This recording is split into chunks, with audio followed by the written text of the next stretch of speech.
Win big with Curling Alberta's 50-50.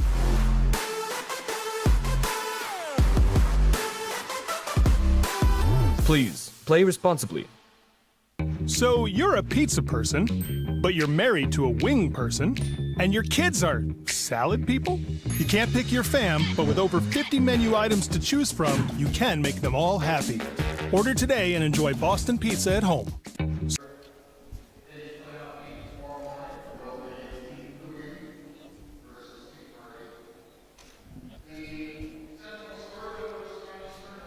Welcome to the 2022 Alberta Boston Pizza Cup. We're here tonight in Grande Prairie, Alberta for our 2C qualifiers. We have Carson Sturmy against Jacques and Scotty Webb against Appelman. That will be our feature game tonight, is Webb and Appelman. I guess we got to start calling Scotty Spider Webb now. His new nickname.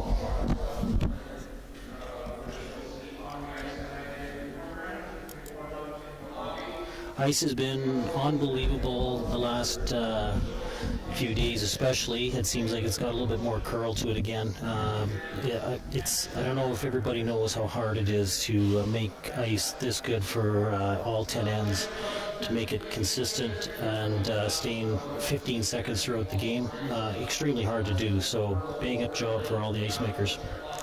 Yeah, thanks. So I'm Kurt Balderson. I'm here with Mike Maverick, former 3-time Alberta men's runner-up, and also a very high-level ice maker. So Mike will certainly have a lot of insight, not only into the game, but also in ice conditions. And Mike's right, the ice has been fantastic, and definitely heard nothing but good things from the players.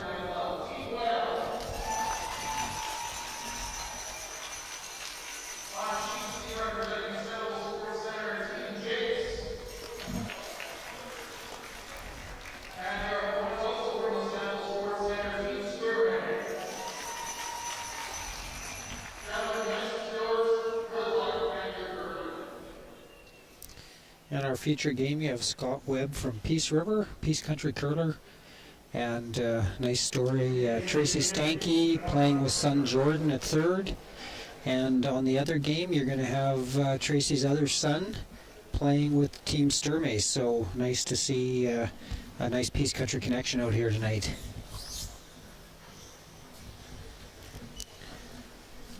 Ted Appelman covered the pin on his draw to the button, so he will start the first end with hammer in our feature game.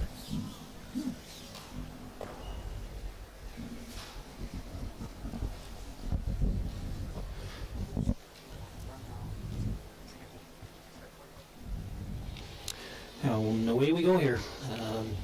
Leads have been playing extremely well all week. We don't do percentages, but everybody's been playing in the high 80s to 90s. It's good to see you. Well, ice surface is so good. It's easy for the skip to put the broom in the right place, that's for sure. And I think you see the level just keep going up as the week goes on, as the players adjust to the ice, get a good feel for draw weight, and skips get a real feel for where to put down the broom. So nice first draw, but you'll see Ted go up and get a corner guard in play, and we'll be off to the races.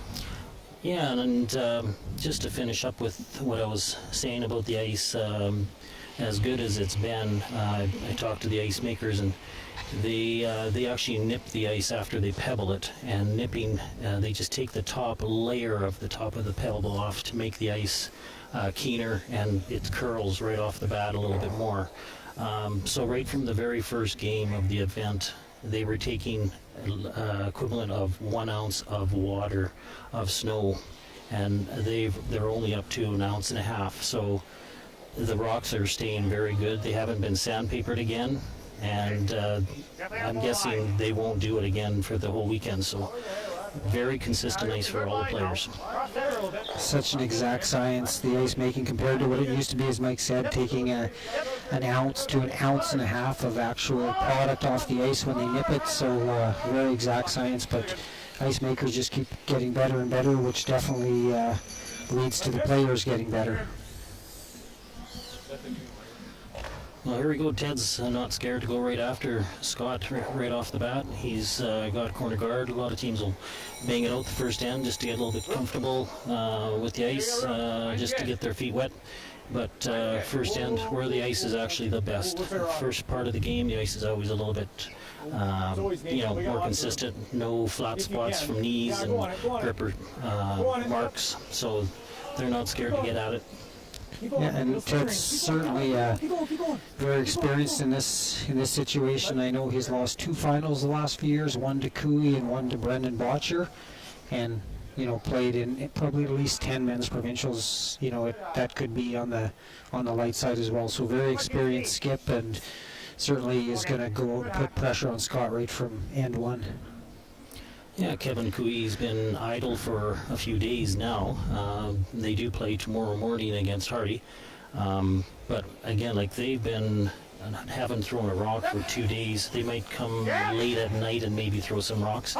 But very tough to keep sharp for those guys. I'm sure they'll be ready to go. Bit of an overcurl here for Tracy. Put this rock out of play, and it'll have to be replaced because of the 5-rock rule. See, like 3/4, eh? Tell them to take a look in the half and make sure we get in the right spot. Tell them to take a look.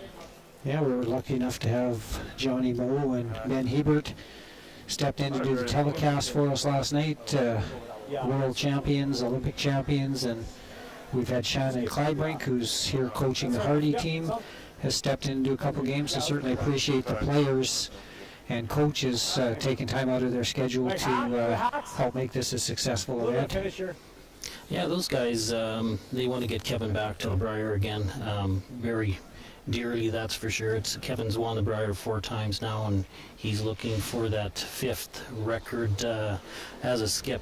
He would be the one and only guy to win it 5 times as a skip, so his career's not over yet, but he really would like to get that one more. Yeah, it's really amazing. It's to get out of Alberta 4 times is quite an accomplishment, and then to get there and actually finish it off and win the Briar, it's amazing. Alberta, if you go back, right back to the 50s, we've had so many great teams, and lots of times final of a provincial in Alberta will be just as tough as a Briar final. So really amazing that he's been able to win 4 Briars, considering he had to beat Kevin Martin and Randy Furby and teams like that just to get there. Yeah, his average of winning the Briar is fairly good. I believe he's only been there 9 times and won it 4 times and won 2 world championships. So he's got a very good team with him to perhaps do it again. So, and not having Brad Gushu there is not going to hurt his chances. Yeah, exactly. Good shot by Tracy. See Ted try to get a hit and roll here and get a couple in behind cover, and good situation, not too much congestion in the forefoot, and he'll try to hold this deuce the rest of the end. Whoa, Aaron. Second, Nathan Connolly missed a couple games early in the event, not feeling well, but I talked to third Aaron Shuzinski, and he said everybody's feeling good now, and they feel like they're ready to roll. So nice shot by Nathan, hitting a roll, and Scotty's going to probably have to play run back here, starting to get in a little bit of trouble early in this end. Yeah, it's never easy to have a person step in and play as good as your regular teammate. Yeah, it's something to say about playing with a guy for so many years, and Nathan and Ted have been playing together for quite a while now, so having him miss that first or second game, oh, what a shot. So yeah, it's tough, that's for sure.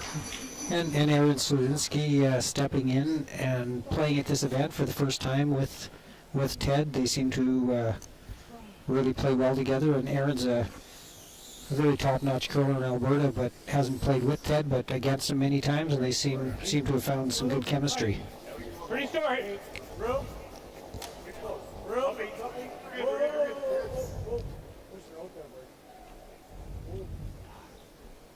Starting to carve now.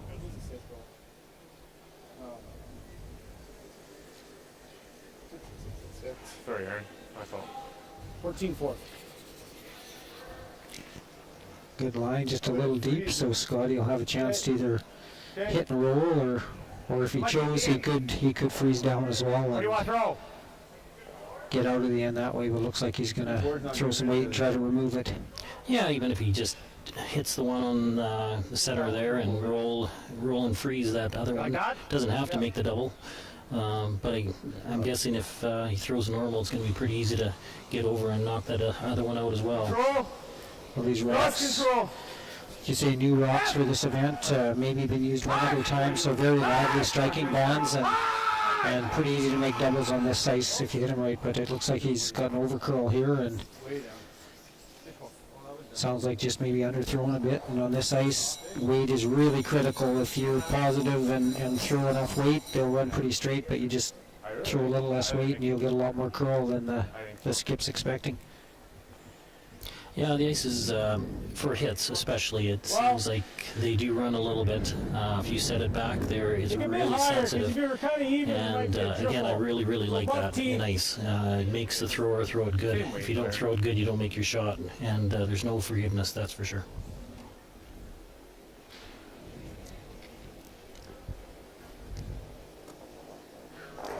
See Aaron drawing to the open side, trying to spread out the house and get 3 rocks across. Scotty should still have a double on the 2 on the left-hand side, but if he gets this T-line on the right-hand side of the sheet, they should be set up good to get a deuce. Okay. Whoa. Whoa. No, it's fine. No. Steeper. Okay, bud. Yeah, good spot. Yeah, what a thrill it would be for any one of these guys out on the ice right tonight to go to the Briar for the first time, and for some of them, I think Ted's been there as a 5th man before, but to actually play in the whole event and have it in your home province, having field advantage and the crowd totally behind you, so that would be pretty exciting for all of these guys to make it there, that's for sure. I just thought you just got it hooked a hair. Because it was just, again, it was 10 feet over going. It could be wrong, but did Kevin Cooey, his last World Championship, was that played in Lethbridge, I believe? Oh, good question. I like that. Here you go. Well, certainly a southern. Cooey's a Southern Alberta team, so, and Hardy as well, I believe, Southern Alberta. So for either one of those teams, it'd be a big thrill, and they'd probably have a lot of hometown fans making the trip over. Oh, great shot by Scotty, first rock of the game. That went back. Right about here. Big double, really important. Giving up a deuce is not too bad, but definitely giving up a 3 in the first end puts you behind the 8 ball. Yeah, exactly. It's one of those things you want to get out of the gate without getting hurt too terribly bad. Yeah, really back. Should be full speed, eh? Yeah, it is. The like 9.5. You got it. You hear the communication. Once that broom's put down, your front end will be talking about the path and the weight. So when the skip or third comes down to throw, they'll have a number for him as far as what he needs to throw, and you'll see all the top teams' communication is extremely important, and the front ends are as involved in the game as the skip. Good flip. Felt light, but Here, Ted lets him know right out of his hand what he feels the weight is, but at that point, definitely the sweepers take over, and they're in control of where to put it. It's no, past no, these. it's fine. Steven up. Sit. No. Perfect placement. No double for Scotty. He'll just have to hit and stick, and he'll hope for a mistake from Ted on his last one. Otherwise, he'll be giving up a deuce. Trying to jump here more ice than Scott. Well, I was trying to jump it over. I understand. Yeah, it's the ice is definitely better than it used to be in the past years, and of course rocks are too.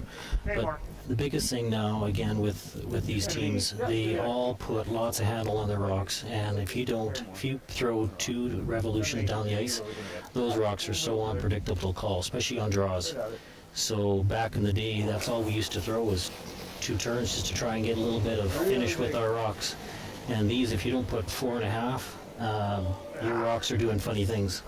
That last one of Ted's, that was 4.5 revolutions all the way down the ice. Almost fell. Yeah, I think you see that with all the top teams. Bruce Mowat, who, maybe is the hottest team in the world right now, they throw a lot of rotation, and, all the top teams, whether it's Cooey or Gushu or Mowat, their games are built for arena ice and these sanded rocks, so not quite as advantageous in a curling rink, but, most of their big events now are played in an arena with sanded rocks, so that's what they build their deliveries around. Yeah, Brad Gushu, he didn't actually go to a cash spiel. He just took the whole week and practiced on adding more revolution to their rocks, and that's all they practiced for the whole 4 days. They were practicing together, and there you go. They go and win the Olympic trials, and it definitely paid off. Clean it in. Definitely makes the skip's job a little easier if everybody throws the rocks very similar. Absolutely. So we're going to have a draw for 2 for Ted Appelman. So after one end, it'll be Appelman 2 and Webb nothing.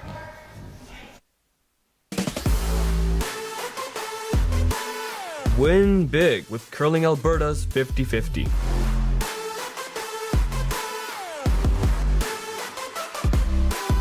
Please, play responsibly. Welcome back. We're at the 2022 Alberta Boston Pizza Cup, and we are following the 2 C qualifiers tonight. In our other C qualifier, we have Carson Sturmy starting with last rock, and he blanked the first end, so no score after one end in the other C qualifier.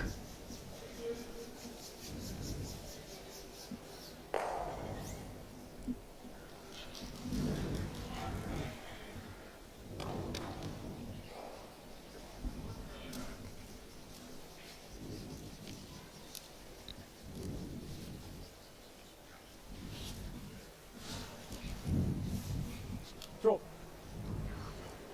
Yeah, I missed the call there. Did Ted want that guard up there?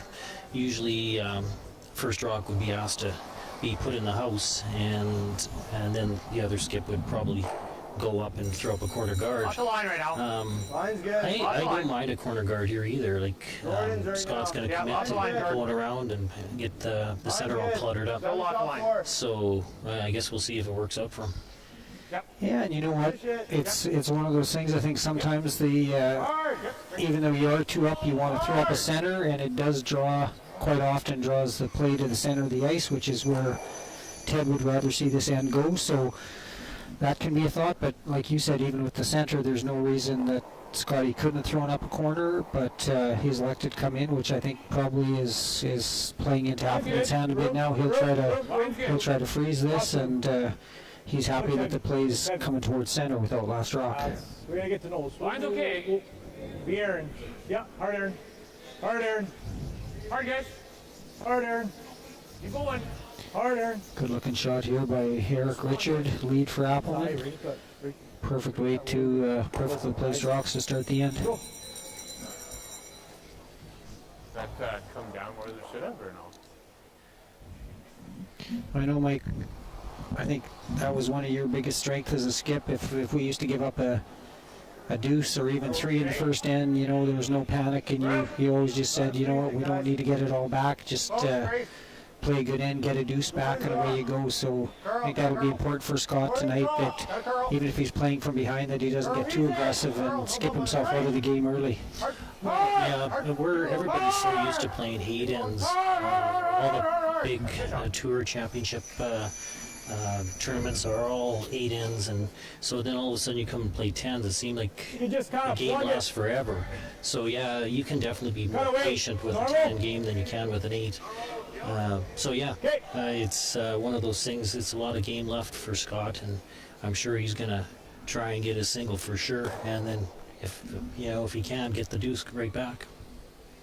Yeah, certainly in these 8-end games now, hammer becomes even more important, and if you give up a deuce to a team like Kevin Cooley or Bruce Moore, that can be 7 ends seem to go by pretty quick. Nice raise take here by Nathan Connolly.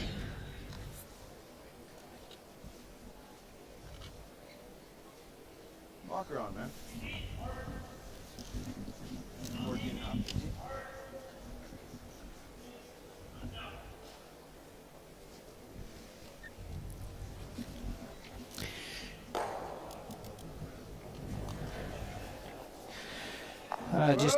Just a quick mention here. We've got our Curling Alberta 50-50.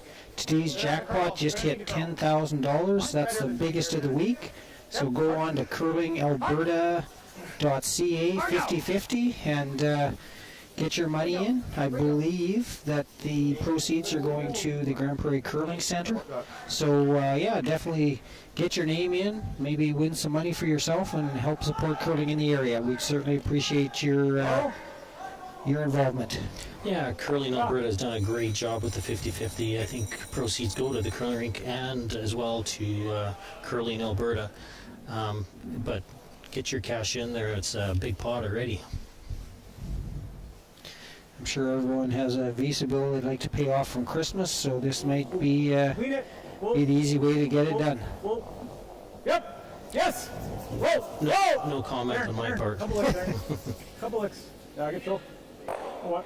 Nice shot, picking out shot rock by Appelman, and not sure if you'll see Scotty freeze or maybe just run that yellow back and try to roll for a corner.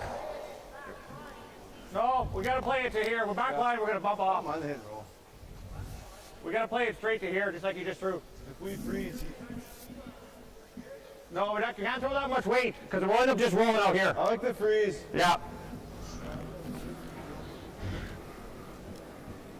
Same way. Scott's elected to freeze again. Certainly lots of time early in the end. You get a couple throws on there and puts Ted under quite a bit of pressure. So you'll see Tracy try to stack another one on top, and then Appelman's going to have to make a decision because at any point Scott will be able to run one back and be laying full buried. So big shot here early in the end by Wider, Tracy. Wider line. Yeah, this is definitely Tracy's strength. The draws and the taps. Really gotta curl it. Usually he's fairly close. Cut.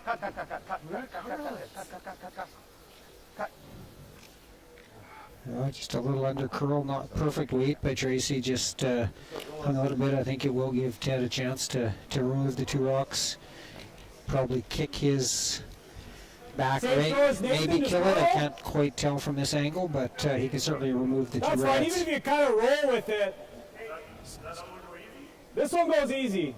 Yeah.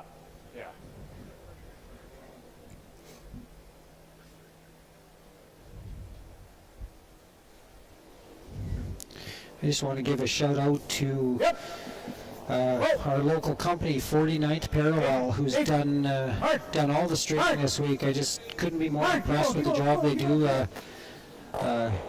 Young couple and local business, and they've just done a fabulous job, and we've been really fortunate to get some great people to come in and help commentate. Like I said, we had John and Ben last night, and Shannon Clybrink, and lots of local people helping out. So just a shout out to them, and if you ever need someone to do your event, couldn't be more impressed with how professional they are and what a great job they do. So once again, shout out to 49th Parallel.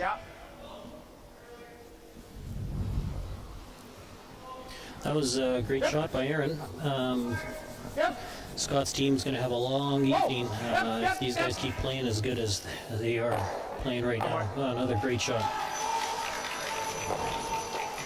It's fun to watch good curling, that's for sure. These guys are definitely getting used to the ice, and it sure shows that they've been on it for 4 or 5 days.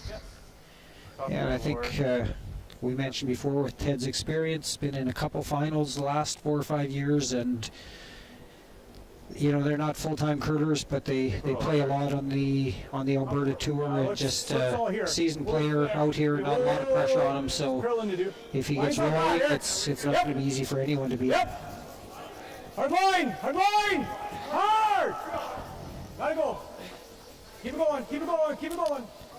Where's it goes? Yeah, another perfect looking shot by Aaron. Real good shooting right now. And just a quick mention on in our other C qualifier, Carson Sturmy has blanked the second end, so Ryan Jacques and Carson Sturmy are still scoreless after 2 ends. Sturmy has the hammer. Little Yep! Yep! High! High!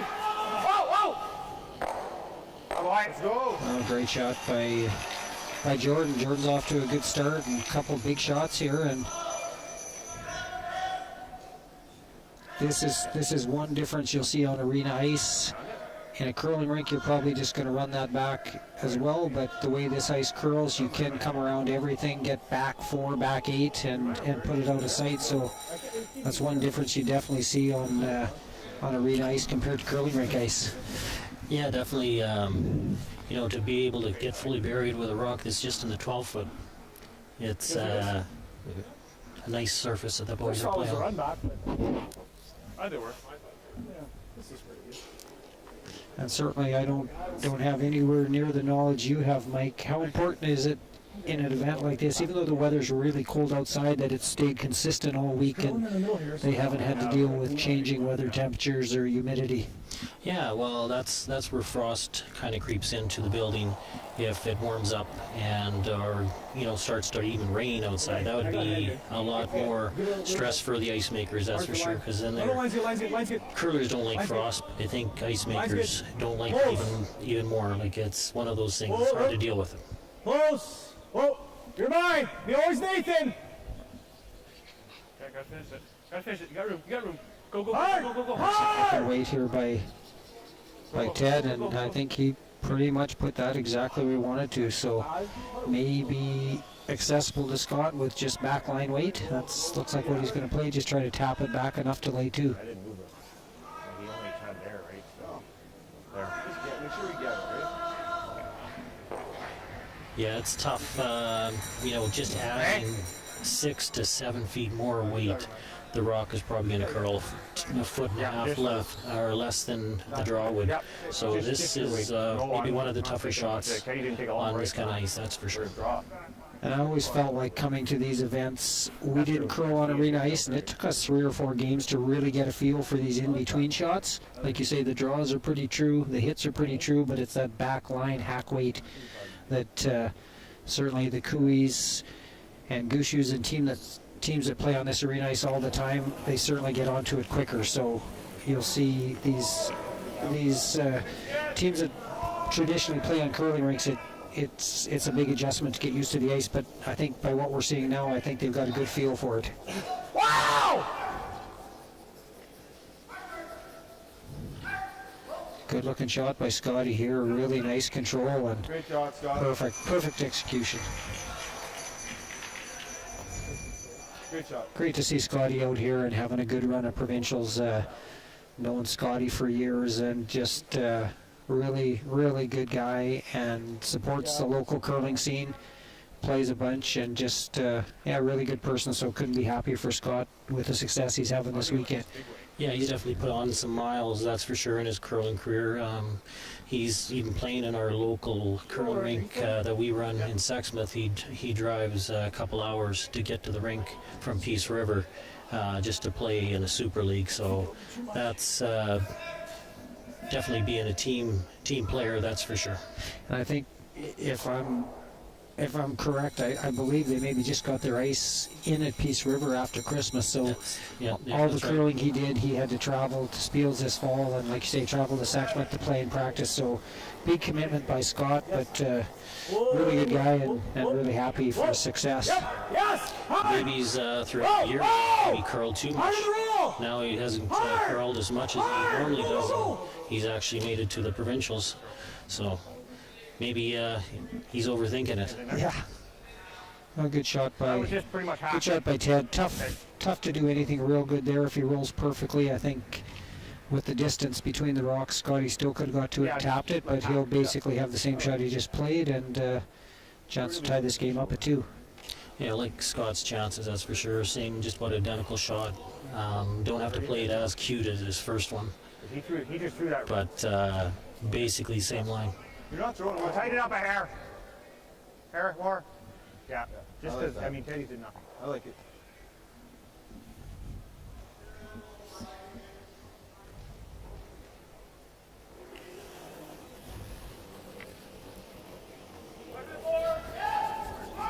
Oh, you're good. You're good. You're good. You're good. Whoa. Jordan. You gotta go. Hard, See Jordan. Jordan curling, trying to get this, or sweeping, trying to get this rock to curl, but whether he just set it out a bit or overthrew, but just a little too much weight. So a roll out, and we have 1 for Webb. So after 2 ends, it'll be Ted Appelman 2 and Scott Webb 1. We'll be right back. We'll throw the intern guard, that alternate.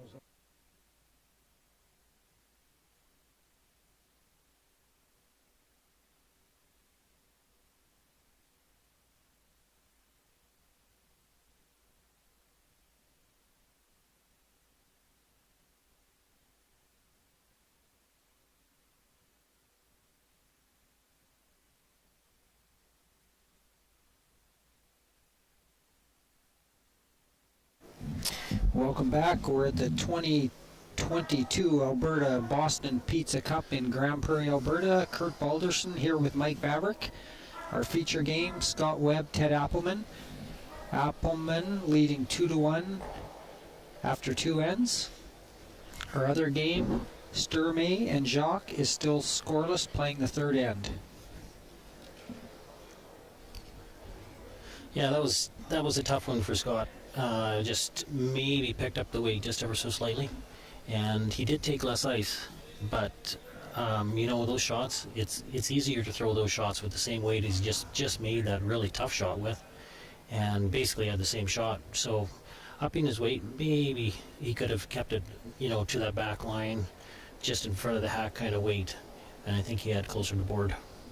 Like you pointed out earlier, Mike, if you add 6 or 7 feet on this ice with these rocks, you can get 6 inches less curl, and I think that's exactly what happened to Scott on that one. And he kind of jumped it out of his hand too, and a lot of times Skip will say, "Don't jump it," and when you jump it like that, you kind of kill it. The rock goes back a little bit, and on this ice with that little bit of weight, extra weight, it doesn't grab as much, and it doesn't curl up for them.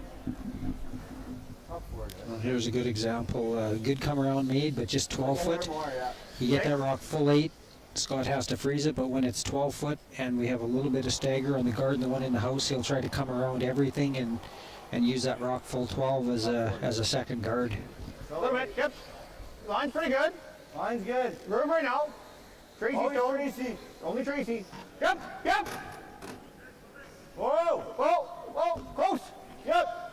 Whoa, whoa, you're right. Sit. Okay, that's not bad. Sit. Good shot by lead Andrew Dunbar, even though it's behind the tee. I think it's important to get buried here. Is more important than being ahead of the tee line. Okay. He'll be happy just to slowly build towards the 4 foot, but important thing was getting it buried there. Absolutely, and it's you know, playing it to the center, clutter up your center, so it's tough for Ted to get more than one. Hopefully, can maybe steal one here if they keep on you know, cluttering up the front and getting shot rock. Okay. Yep. Yes. Hard line. Hard for everything. Really hard. Yep. Whoa. Aaron. Curl. They're changing their Keep going, mind, keep trying going. to tap that yellow one now. Going to plan B, Eric Richard, just a little bit inside the target perhaps, but pretty good result overall. Here. Yeah, I don't think it'll curl there. That's not an issue. See Tracy yeah. I like play it. the out turn, come around, try to corner freeze the yellow, and he won't be shot rock, but try to get a corner freeze and hopefully have a chance to play on that later. 6 inches more than me. I think that's good. Yeah, speed's normal up there.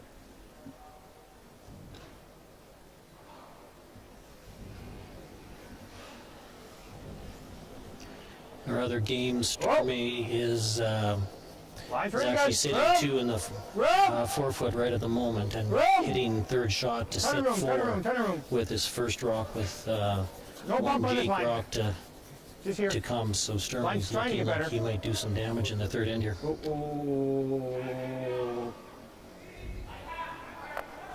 Okay. Yeah, had a chance to play with Sorry. Carson about 3 years ago. He came and played a spiel with us. Really talented young player, and definitely one of the up and comers in Alberta. I think Carson along with Jeremy Hardy are really starting to, gain experience Get your hack at it. and start to close the gap on Or do you want to be like back those line? top teams.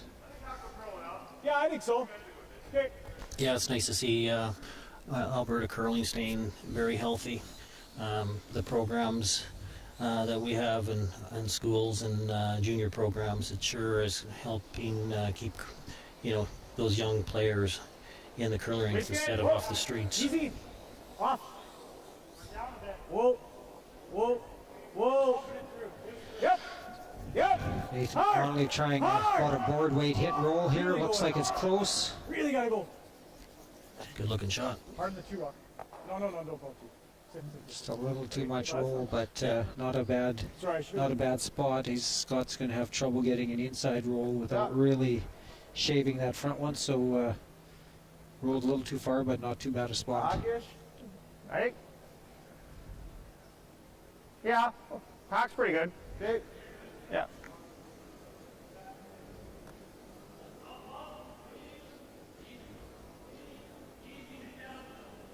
Yeah. Throw her good to me. I do. Yep. Good shot on our other game. I think Karsten is going to have a draw for two. A good hit and roll by Ryan Jacques on his last shot. So Karsten will be drawing a forfeit for a chance to grab a quick 2 points and go 2-0. Yep, down! Hard! Hard! Hard, Jordan! Just a bit of an overcurl here by Tracy and move the rock out into the open, which is not a bad miss. It's going to give Scott a chance to come off it, but Ted will be drawing in here to lay first, second, third, and fifth, I believe. So definitely a little bit of trouble here for Scott. This one? And then he still makes the double and sits there. Yeah, if he makes that, it's wide open. Oh, if we want to get the nose then, Yeah, I'm kind of liking their suggestion about going around that guard again, freezing it. And if they do make the double, boy, you have one socked in there pretty good, and you'll probably have a wide open hit to roll to the wings or something like that to get your two. I think every end when you have the hammer, all you're really planning to do in the early part of the game is get a two-ender, and if it happens to be more, that's just a bonus. Okay. Top 8 here. We'll do the rest.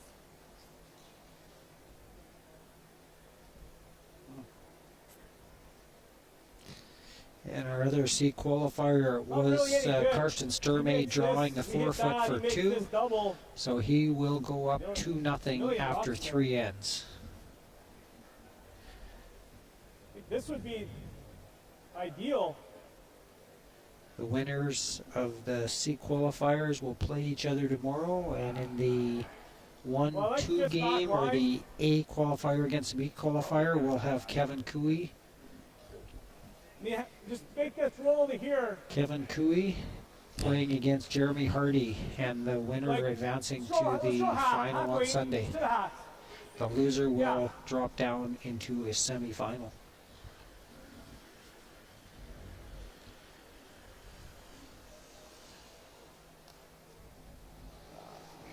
Yeah, Ted almost has too many rocks in play. He doesn't know what to do. Here, last. Yep. Yeah, it's kind of bad when you have so many in there. You don't know where to put your next one, but I guess it's not a bad problem to have. Whoa. Whoa. Yep. Hard. Gotta go. Hard. Gotta roll there. Yeah, good shot. Pretty good. Good shot is going to leave Scotty a double to be laying shot rock buried, I believe. So hard to put a rock in a spot where Scotty wasn't going to have something. So he did tap freeze to the one at the back. So Scott's still in trouble. Needs a big shot here. A double hit and stick and stay buried.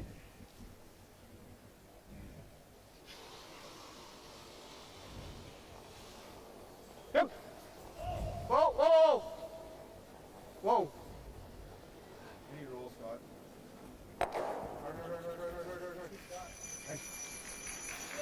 Just not quite enough. Probably hit 3/4. Wanted to hit half, so it is going to give Appelman a chance to hit and flop. And if he does make this one, Scott will be in a fair bit of trouble. By the way, you like board? Yeah, like even rolling just to half of the yellow one and not getting totally buried might be better than totally burying this rock. I think they still have the freeze to that back yellow one to get themselves out of the end for Scott. Clean stop, So anything. we'll see, this is another one of those weight shots. Go in Don't hard. overthrow it. Hard. Gotta go. Really gotta go. Sweeping here to get curl, looks close. Keep going. Good shot. Almost ideal. Scott may have a double on the right-hand side of the sheet, but I believe if he does make that and stay there, he's only going to be third shot. So Yeah, what do you think you can see? The yellow one's going to be jamming on It's the good, red not one here, but I don't inside really as well. care right now. yeah, it's not ideal But it situation. should roll to behind the tee line, which will maybe perhaps Either help this one and Scott. sit right there.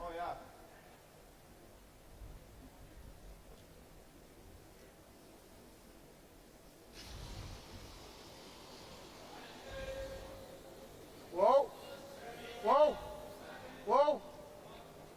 Trace. Pretty good right now. That's a good shot. We can get that one out. We're sitting 4. Do you ever feel right now? Looking at 4 right now. You like peel the guard? Yeah. That's what I was 4. just thinking. The only rock that could get him in trouble is that center. So The only shot it is seems unusual to Yeah. peel the guard when you're laying 4, but that's really the only rock that could end up getting him also in just- trouble, because even if Webb made He that hit runs- and roll, if the guard wasn't in play, he'd have a short double run back. So Yeah, Scott definitely Yeah, has you feel the guard? options, that's for sure. Hitting and rolling off that left-hand side one isn't a bad call for even Ted to do it himself, because that's what Scott's going to be playing. I guess just risky if he did roll and leave something behind the tee line. With this guard out of play, I don't see a lot of good options for Scott. So I think, even though it seems a little defensive, I think pretty smart play for Appelman at this point. Yeah, it's still fairly early in the end, that's for sure. Lots of rocks to come. Yeah, that's not bad. Key shot Yeah, for Scott, because there won't be many other options if this one doesn't work out.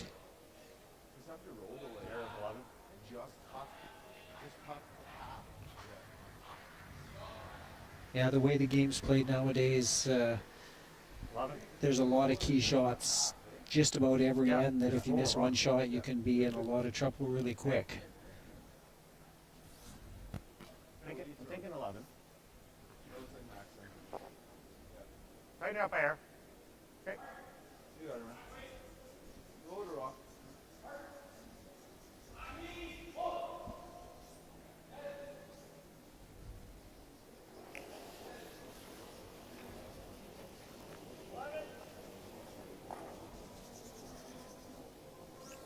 Jordan.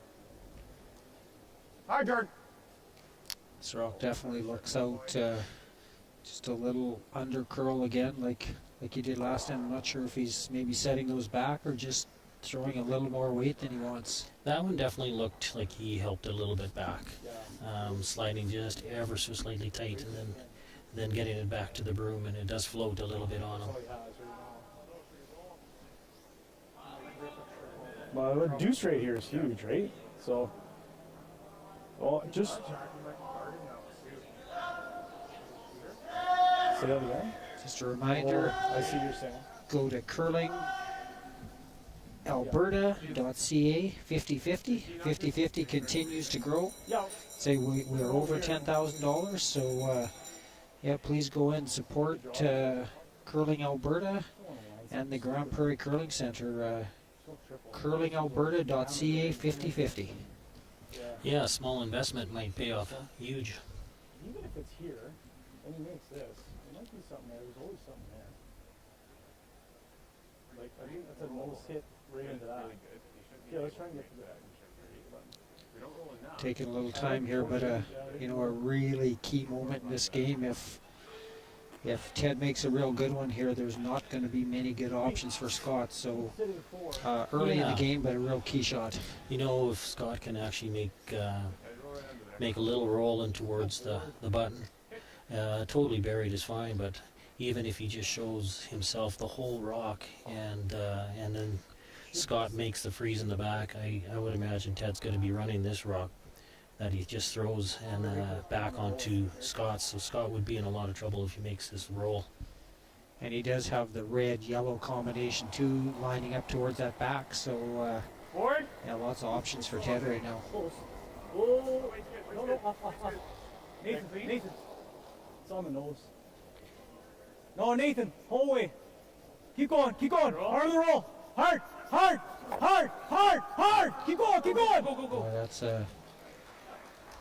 now he may have lined up giving Scott a chance to double out a couple yellows, but I don't see any way Scott's going to get out of giving up at least 2 here, maybe 3. So good roll by Ted.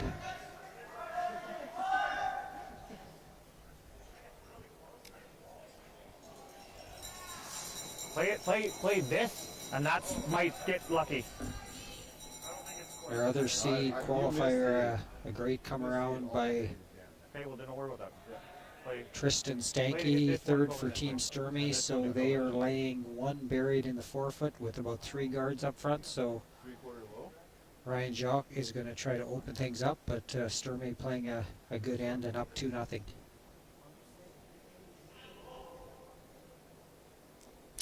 Yeah, in our game, this is not good for Scott. I think at best he can get rid of maybe 2.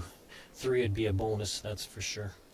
No, it's never that way. Yeah, great roll by Ted. Really took away any option of getting out of the end. So now he's just trying to limit the damage and keep himself in this game. That one might not be Oak County Math, though. Right? I think that's why you get play with it, is you get all the weight you can to blast on, right? Like if we do this, you do this, he just picks it, it's only for 2. As they discuss this, once again, just like to give a shout out to 49th Parallel. They are the company that's doing the streaming of this game, and they've been here all week. And this one here is Sportsnet will be taking over tomorrow for the men's semis and finals, as well as the ladies semis and finals. But just shout out to 49th Parallel for the great job they've done this week, and play for nose. we've had lots of people watching and brought this event to lots of teams, to lots of homes, Alberta and throughout Canada. So once again, thank you very much. Yeah, maybe for your next birthday you should get him out, Baldy. Well, we said we have a pickleball court now, so maybe we'll stream pickleball games next summer, but we'd probably be lucky to get up to 10 views, pretty much just immediate family, and that would be it, so it may not be worth it. But yeah, they've done a great job here this week. Big shot for Scotty coming up.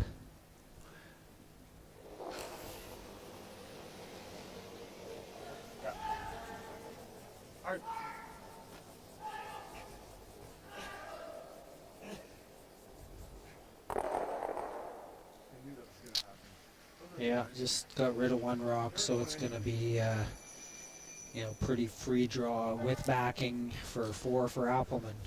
Yeah, his first one, like I was saying, I think he was a little inside out. That one he was a little bit careful with. He wasn't positive at all, and just again being careful, and it just basically curling right out of his hand. And the way those rocks were lined up, I don't think unless he threw it 5.5 seconds, there was going to be more than 1 go. So just a great roll by Ted Appelman on his first one, and really put Scott in a tough position.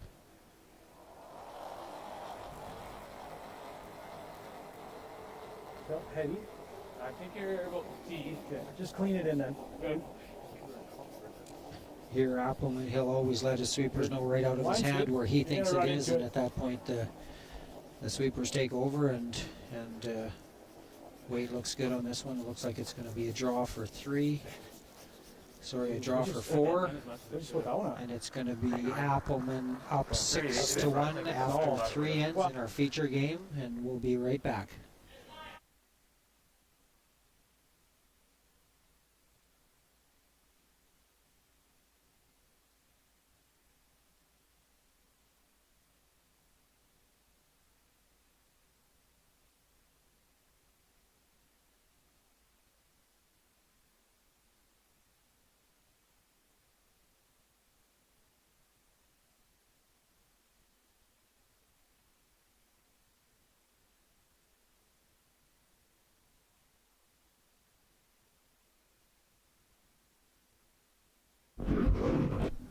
All right, welcome back to the 2022 Alberta Boston Pizza Cup in chilly Grand Prairie, Alberta.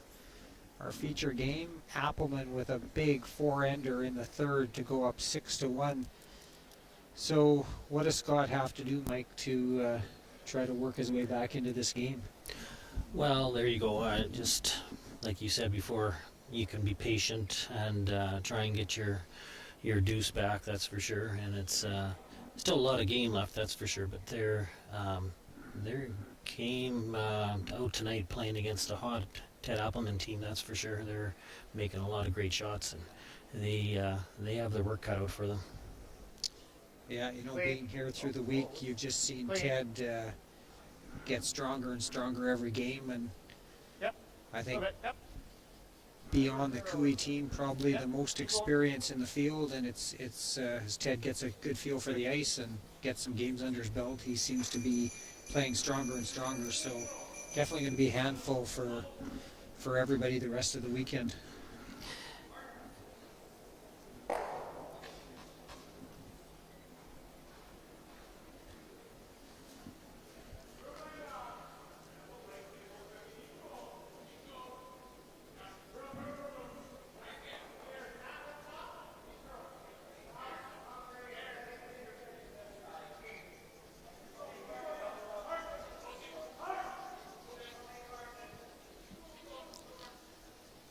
One good thing for the spectator standpoint, even in a 5-point lead now with the way the game's played in the 5-rock rule, you still tend to get rocks in play, and you see Appelman possibly even throwing up guards still with a big lead. So even though the score is a little lopsided, you're still going to see some very interesting ends, and the 5-rock rule will definitely give Scott a chance to get back into this game. Yeah, being aggressive for Ted, it seems that it's been working out, so he's going to keep on, throwing everything at Scott, that's for sure. And it's kind of odd to see a rock get thrown through just because you got such a big lead in the fourth end, but it probably crossed his mind, that's for sure. So, a little straight like board. One thing I've seen a bit where I feel Scott could take advantage of the 5-rock rule and throw up a second corner.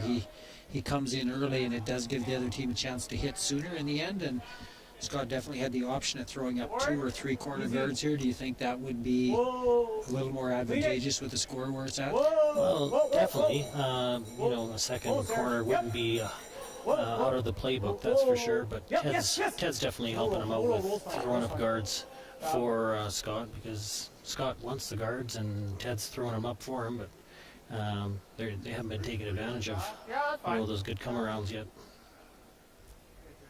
But maybe this end it's going to be a different scenario at the end. Hopefully the guys can make some good shots here to get themselves back in the game. Well, as you pointed out, he's going to use the guard that Ted threw up, and a rock of Ted's that's back 8 now to try to freeze to. So yeah, any rocks are good for Scott now. He needs rocks in place, so whether they're his or the opposition's, he's going to try to use them. Well, Jordan. Looks like Tracy's maybe pulled the string a bit on this one, or may have picked something up, I'm not sure, but it's over curled, and be interesting to see now what, I guess Ted's going to keep going on the offense. Kind of like the old Edmonton Oilers, if they were up 5-1, they wanted to be up 7-1, not just hold the lead. So it looks like Ted's going to keep the pressure on. Yeah, it's almost like Ted has someplace to be after this game. Yeah, he must have a appointment booked at Earl's next door here for supper at 8:30 or something, because he's definitely playing aggressive. Way to rock it. Okay. Line's good. Line's tight. Whoa. Yep. Well, you know what? I don't disagree with it. He's got his team is playing very well in front of him, and he's having a little bit of fun out there right now. That's for sure. A little heavy, but another good shot. Laying 3 buried now. In our other game, Ryan Jacques racked a guard on his final shot, so a steal of 1 for Carson Sturmy, and it is going to be 3-0 after 4 ends.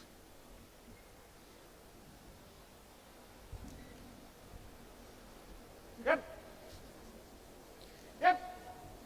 Well, Scotty not liking the way things are going right now, and he's going to try to run one back, leave the guard in play, but remove some of the rocks in the house and open up some space to get in. So, good shot. Good shot. Yeah.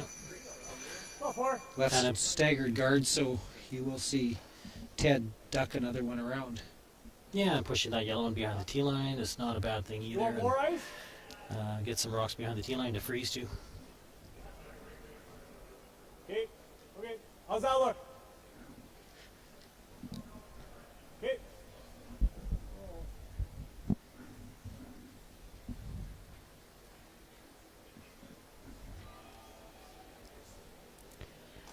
In our other C qualifier, all 8 curlers on the ice have come through the U of A program in Edmonton. It's a really strong program, and a lot of the good young curlers in Alberta now that go to school at U of A end up playing under Rob Krebs in that program. So, yeah, all 8 players out on the sheet right now are U of A products.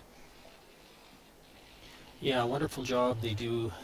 You know, just about every provincial for the last 10 years, it's been a U of A team taking part in the men's provincial. So that's a great accomplishment for their program that they have going.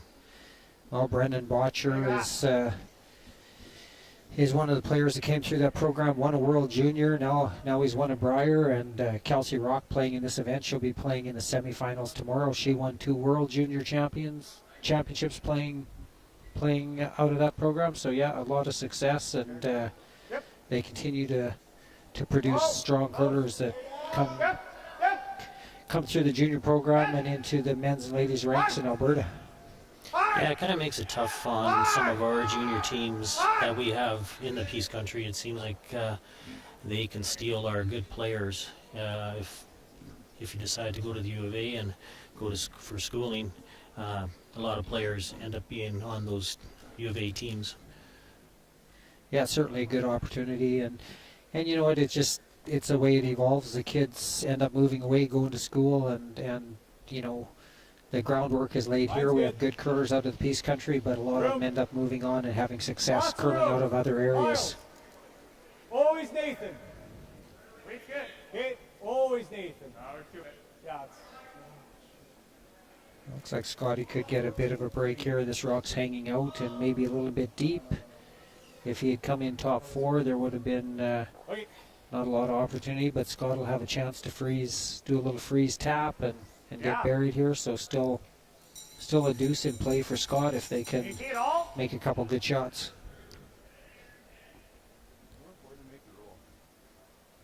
More important to make the roll. Yeah.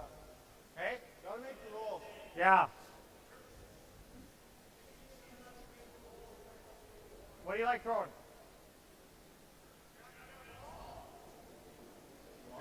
It's not horrible if we do. I think this might miss this spot going by. Okay. So I'm taking throwing firm. Okay. A little bit more of the same for Scott. Starting to get cluttered up again in that 4-foot area, and making it really tough for his team to, you know, get things going their way when Ted's team is making almost everything. Good shot by Jordan, but I don't believe he got buried. We're not right behind the sheet, but it looks like that's still accessible for. Well, for Ted, but it does give them a bit of room to start, yeah. score. Yeah, exactly.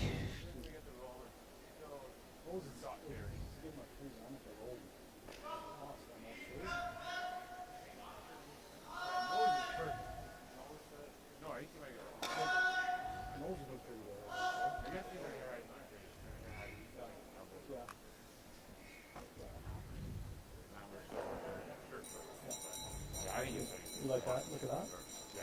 Looks like Max to me, but seems like it's Pretty good too. in this spot. Yeah, I'm okay with that. For a little high is fine, right? This spot is where Scott, he was very close to where Scott threw, and the rock went very straight in this area. So any amount of like going extra right weight, under the and rock just does jamming on our not back curl. So he's going to have to be a little careful with this, not to set it too terribly much.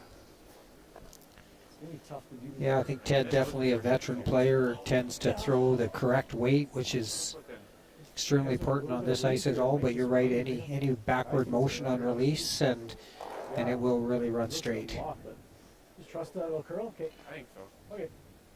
To the high.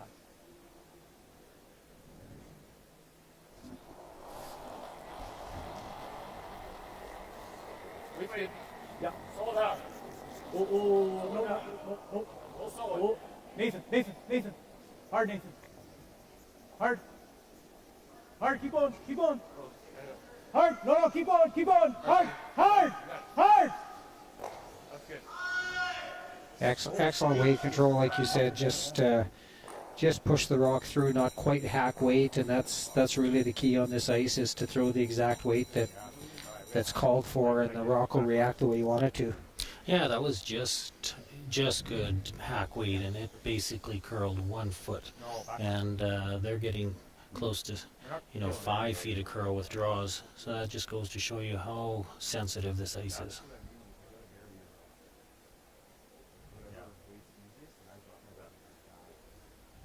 We gotta be aggressive with it, Trace. So. Well, even if it was though, still plays the same shot. Just a heavy draw. Yeah. Okay. Like we gotta get it like back 12 though, don't we? No, basically one side of the forfeit will be if we can get under. Then he caps it. Then what? Right? Wow, I'm gonna try something. I can't leave wide open. He picks it and then we're drawing for one. Yeah, like I'm trying, almost a draw, just trying to come off of that one, right? Okay. Here's Scott just trying to throw about back 4 weight, just enough weight to get across the face and hopefully roll in a few inches and get some coverage, and that's his only opportunity for 2 at this point.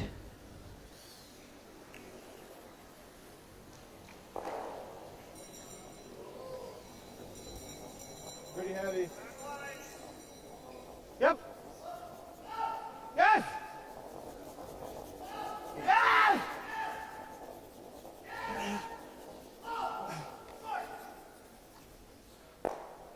Good shot. That's way better. That's just about as good as he could do. I think he just got by a couple, maybe an inch. So not a great opportunity for Ted to it get should at be this. better part of half rock buried, I guess, and again, it probably as good as he could have done.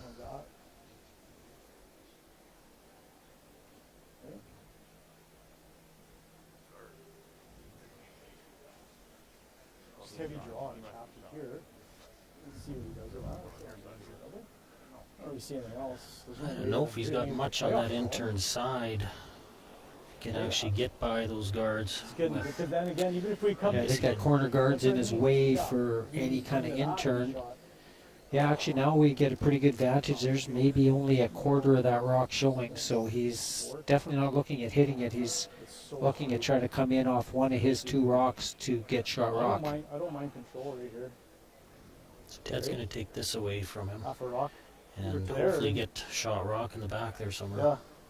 Okay, bud, see it. Yeah, he's basically got about a 2 rock window to roll behind with those 4 rocks that are in play. So anywhere rolling close to the center line, and Scott will be back in trouble.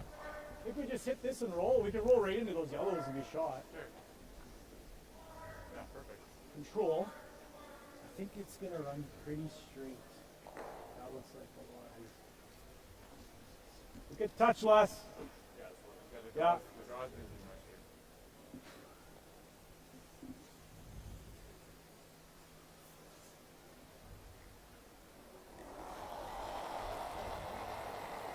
Control. Little wide. No, you can't. Nathan, gotta go. Whoa, air. Whoa. Yep. Whoa. Sit there. Good shot? Yeah. Well, I think They're saying they're shot. If they are, it's a great shot. yeah, peach of a roll by Ted. He's definitely feeling it tonight. He's been pretty precise on everything. Wide draw. It's played down to touch it, but I think it's us. Oh, Scott thinks it's red his shots are just a heavy draw, I guess. Play down to that yellow one, Nothing on this side. and if you tap it 1 inch, it gets you have it for sure. No. Yeah, just a little bit of an over roll by Ted. If he rolls 6 inches less, I think Scott's just tapping for one. Well, no, if we touch and rub off, as long as we spin back in, we're okay. So just like T-line. All right, Scott, let's see you make this. Be nice, get a deuce here, and only be down 3, playing 5. We'll get it onto it.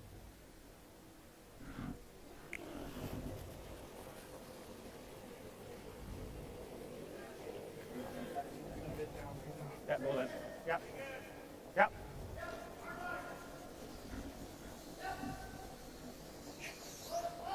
Yep. Oh, God!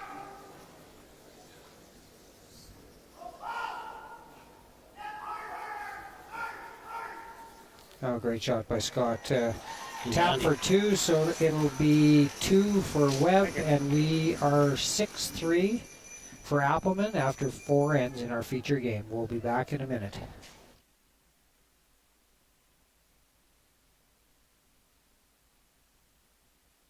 So you're a pizza person, but you're married to a wing person, and your kids are salad people? You can't pick your fam, but with over 50 menu items to choose from, you can make them all happy. Order today and enjoy Boston pizza at home.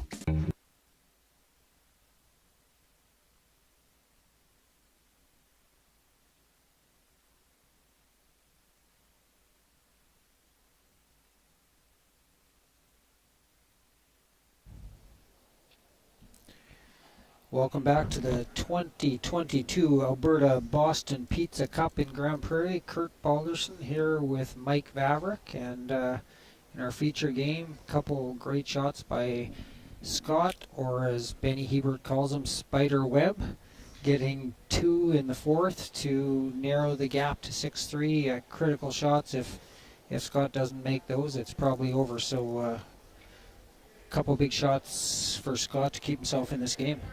Yeah, it definitely shows why Scott has made it so far in this provincial. He's been playing this well the whole provincial so far, and it's nice to see him make a couple good ones to get himself kind of back in the game. Yeah, and again, as you talked about, there's 6 ends left, so even though you're down 3, probably see Scott try to patiently work his way back into this game. It's nice to steal, but even a force here, get a deuce again, and just start slowly working your way back into this game. So even though you kind of want to get it all back at once, I think it's important for Scott just to pick his spots and try to slowly work his way back in.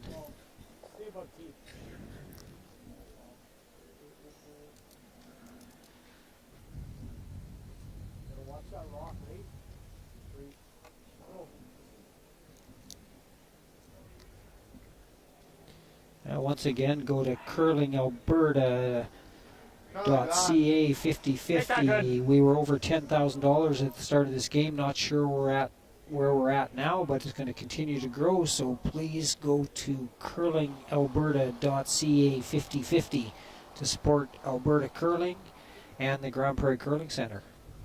Don't kill it early. Line's good. You got room right now. Line's good. Tracy.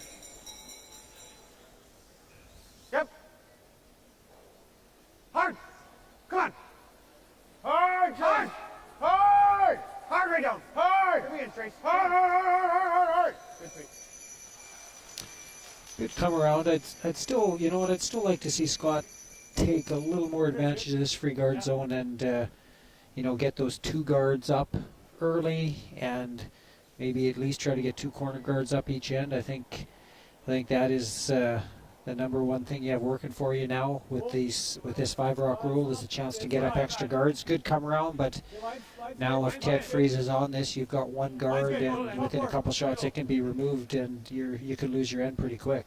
Yeah, they're definitely playing Ted's game right now, that's for sure. Ted's just about every end is throwing up, you know, center guard, and so they're used to coming around these center guards, so they're liking where they are right now, that's for sure. In our other C qualifier, we have Ryan Jacques drawing against 3 Sturmy stones. He has to be full 4 for his single. It's just coming into the house. His sweepers are on it. Weight looks pretty good. It's starting to curl. It may not have made it. We'll let you know here shortly. It'll be either a steal of 1 or 2 for Sturmy.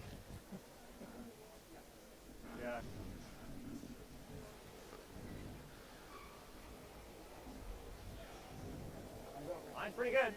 Little bit. Little bit. Okay, line's good. How much? Go a little. Okay, you can go. Needs to curl a bit. Needs to curl a bit. Needs to curl.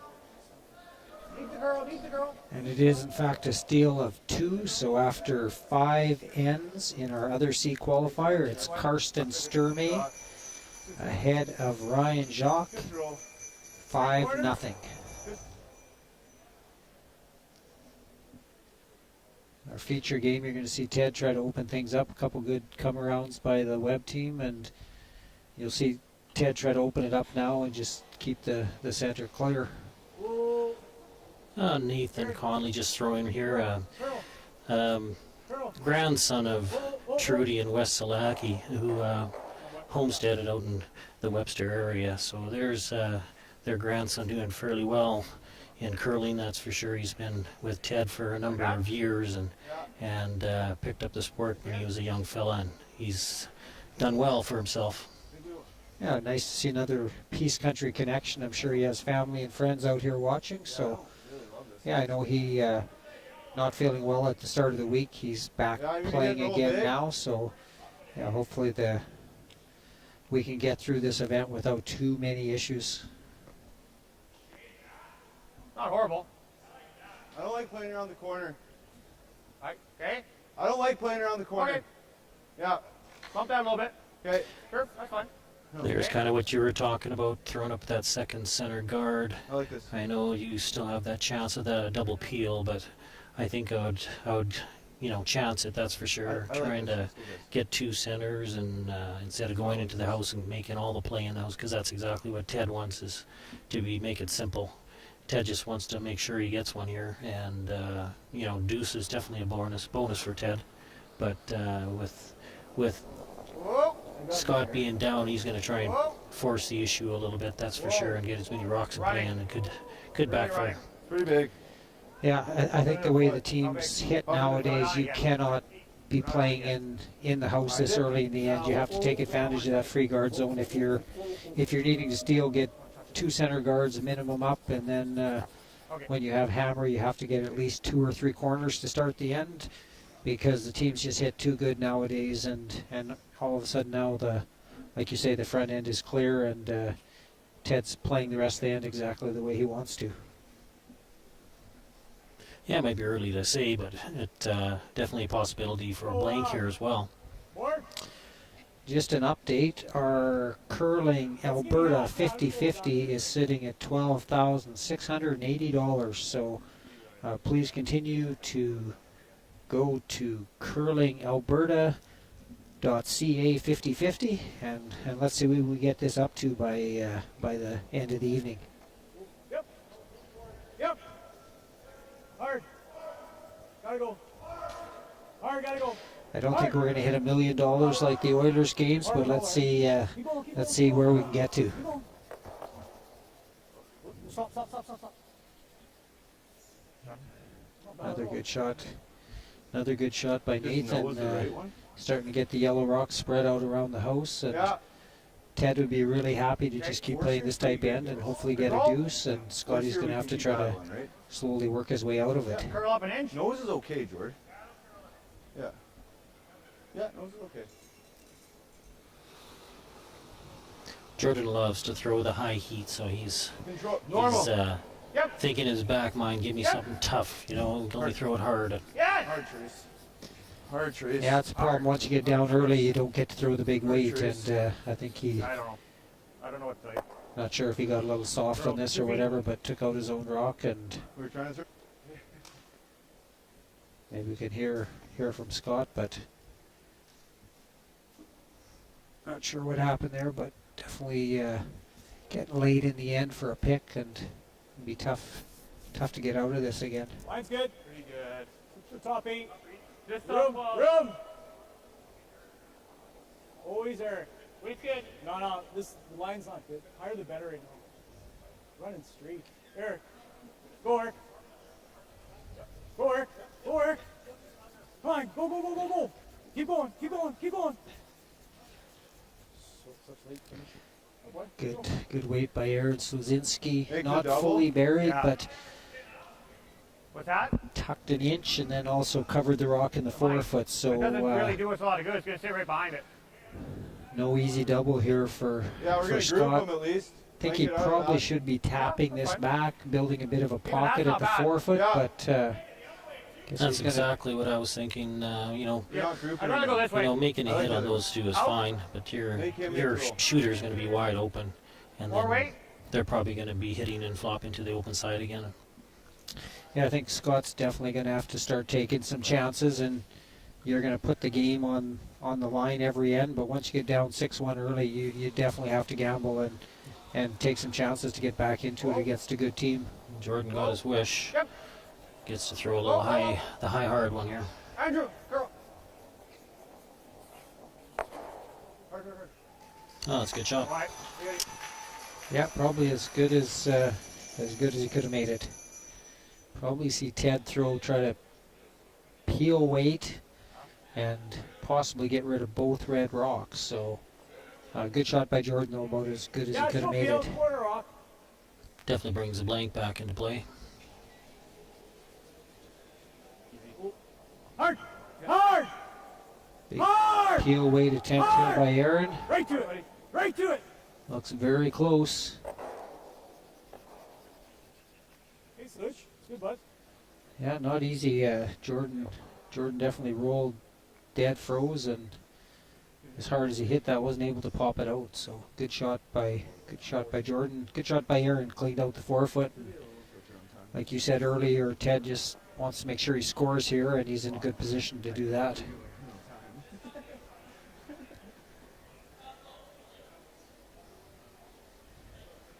do you think of that with board? Yeah, I agree. We got a lot of houses to roll to. Yeah. Yeah, Trace, we're rolling this way.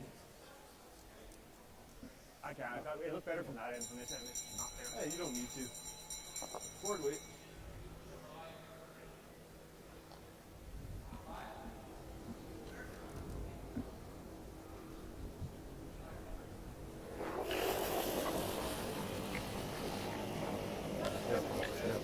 Board.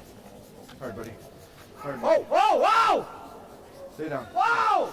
Line actually looks Andrew! very good. Okay.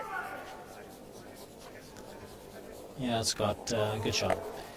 Just keep those separated now and try and get a single. Get Ted forced into taking a single in this end, but it's not the worst thing to happen, that's for sure. Just put out a roll. Yeah, if he can keep forcing Ted to singles when he doesn't have last rock and score deuces by the end of the game, but then he'd have it back close. But certainly, it's nice to steal, but forcing your opponent to a single and getting the hammer back is what you normally start the end trying to accomplish.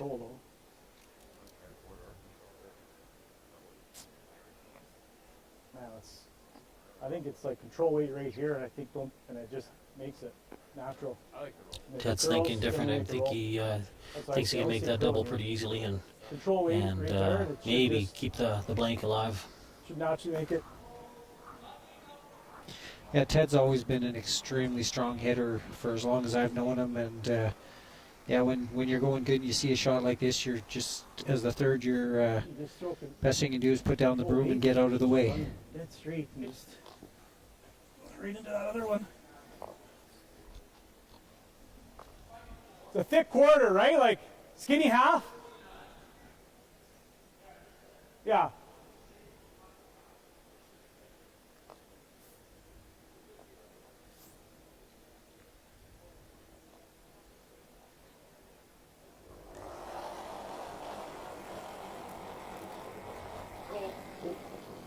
Yep. Whoa, whoa, whoa. Yep. Hard. Hard. Hard. Hard. Whoa. Hard.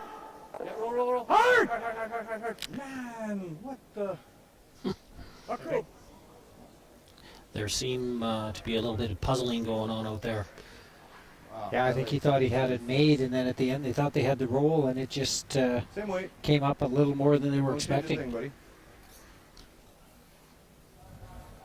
Same shot for Scott. Just he either hit it right on the nose or get that, flop to the outside of the forefoot, spread his rocks out, so there's no double. Great at it. But I'm sure this time Ted's probably going to be just hitting to stick for one and go up four again, and then Hair for more. the last part of the game, I think you'll see Scott being a little bit more aggressive with throwing up like a few more guards. Working hard to get this one to curl. It's really close whether it's going to stick around or not. No, disappointing roll just off the ring, so give Ted the peel weight, hit and roll out for the blank end, and keep control of the hammer heading into the sixth.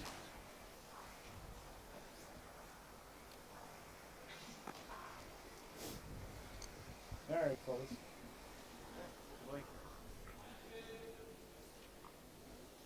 Put a broom on it right away. Okay, sounds good. Don't think it's gonna do much, but.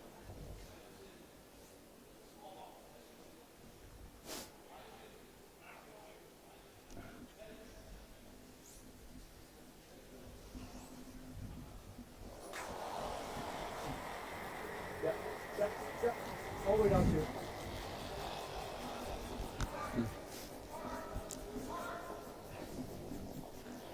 A good shot by Ted. Oh, Well, he may have sticked around, not that he'll be too disappointed, so it looks like possibly one. We will let you know when we get back in just a few minutes.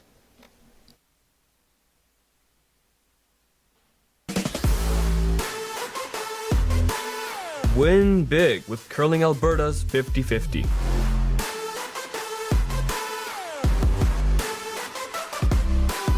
Please, play responsibly.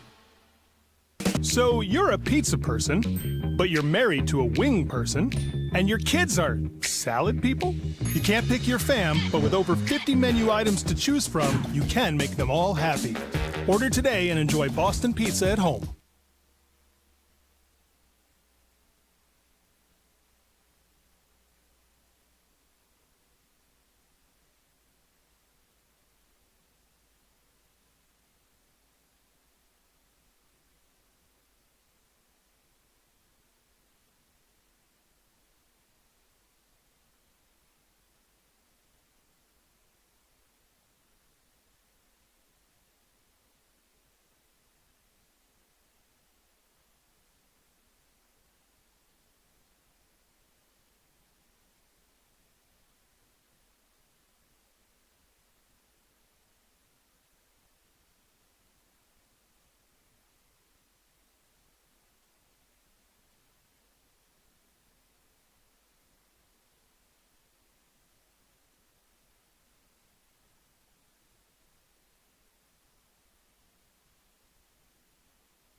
Well, welcome back to the 2022 Alberta Boston Pizza Cup. Just a quick update on our Curling Alberta 50-50. We are up to $13,920. So let's keep rolling, see where we can get it to tonight. Let's try to hit the $20,000 mark. So keep the money rolling in. Help support Alberta Curling and the Grand Prairie Curling Center. Anyway, we're back here after the fifth end break in our feature game. Blank end in the fifth by Teddy Appelman. Appelman 6-3 lead going into the sixth end with last rock. Yeah, that 50-50, I'm starting to get excited now for some lucky folk that's going to win it. That's a lot of cash. Pay off their, like you were saying, the Christmas visa. Well, I know as lucky as you are, I don't want your name in there, or I wouldn't bother, so I'll try to keep Mike from putting his name in and give someone else a chance to win. Well, am I lucky just because I got to cur with you for all those years? Is that what you're getting at? No, I just remember whenever we'd be sitting someplace and there was a little machine in the restaurant, you'd say, I'll go over and see if I can win a supper, and I think you did it about 3/4 of the time. So I tried it once and I put $2 in and couldn't figure out how to play, so I know you were a lot better at it than I was. Yeah, my wife's been very fortunate throughout the years, not just because she married me, but with whatever gambling she seems to do, she seems to get fairly lucky. Well, I've got a great Mel Maverick story. We had a friend, she was at an event and they had an iPad and there was a draw, so she put her name in for the iPad and she put Mel Maverick's name down instead of her own, and wouldn't you know it, Mel Maverick's name came out, so she won herself an iPad. So Mel is not only good at it herself, it's just her name. If she's in there, she's got a good chance of winning. In our other game, our other seat qualifier, we finally have Ryan Jacques with a good end building. He's got 2 buried in the forefoot right now. 2 rocks left to come, so maybe a chance for him to get back into the game. Let it work. Yeah, I think that person you're talking about was Karen Powell, wasn't it, back in the day? It was Karen Powell, you got it. And I don't know if Mel was there. I think she may have been. When the name came out, she said, I didn't put my name in, and Karen said, but I did. So she went up and got her iPad.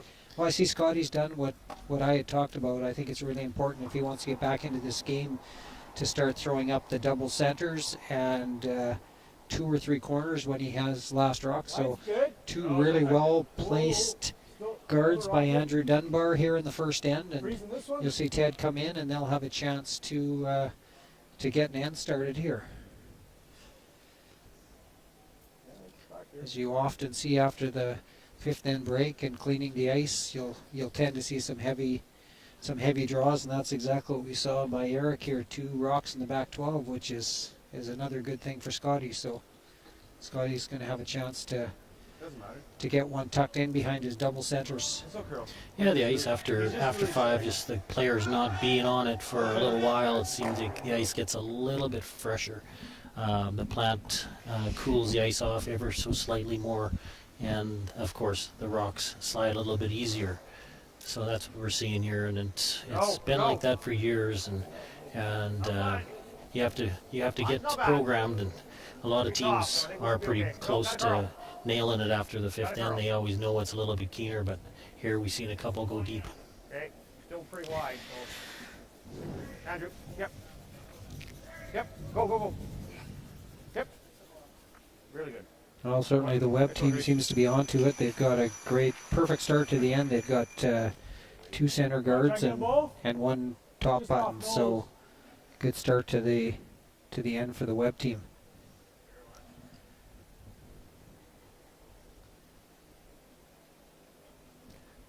See Appelman try to start double peeling now, and on our other sheet we have pretty much a free draw for a 3-ender for Ryan Jacques to get back in the game against Carson Sturmy.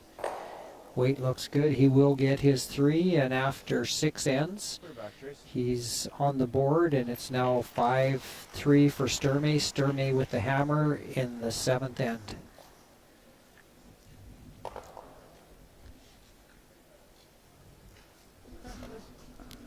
On our feature sheet, just a single peel, so still a good situation for Webb. He's got one top button, one center, and he will continue to throw up that second center guard. I agree. That's a little wide. Your take. How much? How much? Want it to die. Oh, well, that's coming in pretty hot. I don't want to sweep it. I don't want you to go. Similar to mine. Yeah, okay. Not bad. Great spot. Yeah, I know it looks better on the scoreboard that it's 6-3 instead of 6-4, or yeah, 7-3. But I think I'd way rather have it 7-3 with the hammer playing the sixth end. I think the only way they're going to get themselves back in this game is to have hammer and have a shot for a big end. Whoa. Curl. Hey, bud.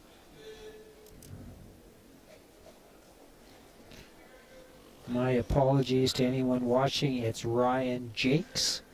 I was trying to be all French, which I don't know why I would do, but I was just corrected, so my apologies to Ryan. Ryan Jakes is big 3-ender, and he is down 5-3, playing the 7th end. Line's fine. Yep. Not past here. No. On his own. Shot, Jordy. Shot, Jordy. Decent job, throwing those long center guards is tough to do when the ice is 15 seconds. If it's just throwing it basically over the hog line is maybe the toughest shot on the sheet. Or those hack lead shots, I guess, too, are pretty tough right now, being how straight they are.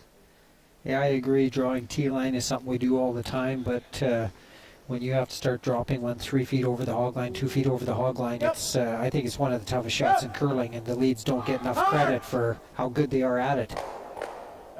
Excellent double peel by Aaron, and roll just off the center line, so open things up, but still a good situation for Scotty. He's got cover on the right side, and it's always easier when you only have to cover basically half of a rock, so even though it's a good double peel, still a good rock for Scotty to use for cover in the 4-foot. Line's everything, George, right?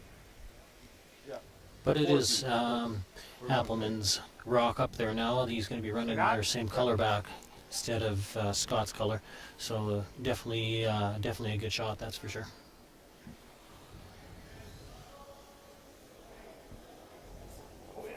Lots of line.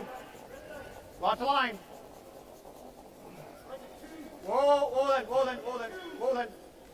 then. No, just over. No, we're not getting here, we're over curling already. Just so light. Well, that covers shot rock, but pretty easy double peel here, and Appelman will have the front completely open again, so... Yeah, I'd like to see less than half. Chance to clean it up, and then with that second shot back 12, Scotty's going to have to commit to throwing perfect guards, and pretty easy to give up a 2 again. Good double peel by Aaron. No, the ice is hard. A lot harder. Way harder if you're tight. Okay. I don't think so. I think we have to look at guard. Anything I saw. Guard is definitely the right call here, but it is tough. Right there. Ted's got second shot in the back there, and throwing up a guard that is curling 2 feet for the last 3 feet. It's kind of tough, that's for sure. Guards are tough to throw, and only one guard rock to guard that one in the 4-foot. Yeah, with back line weight, you can maybe get around a long guard and tap it out. Doing this now. Well, it does. You can steal or a 3, so that doesn't work anymore.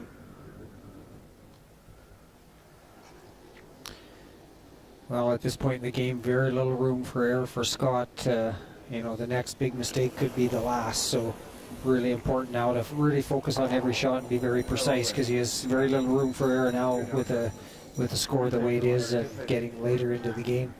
Tight. Okay, line's fine. Line's fine. Doesn't need. I don't think it'll need to curl.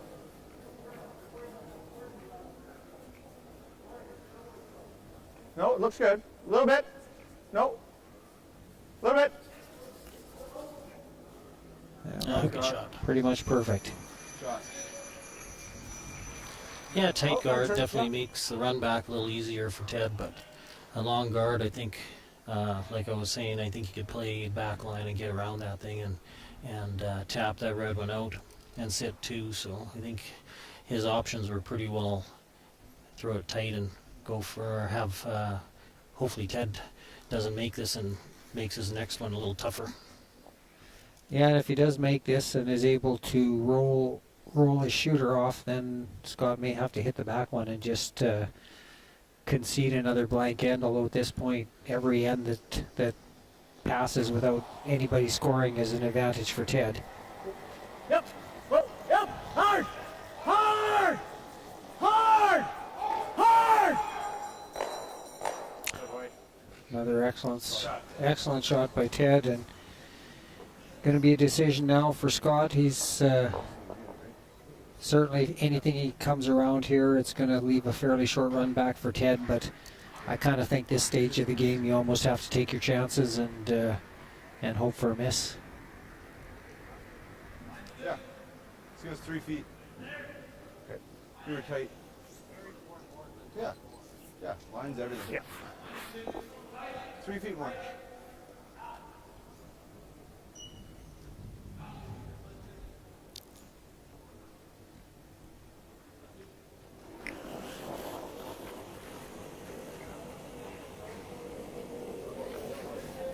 Pretty close.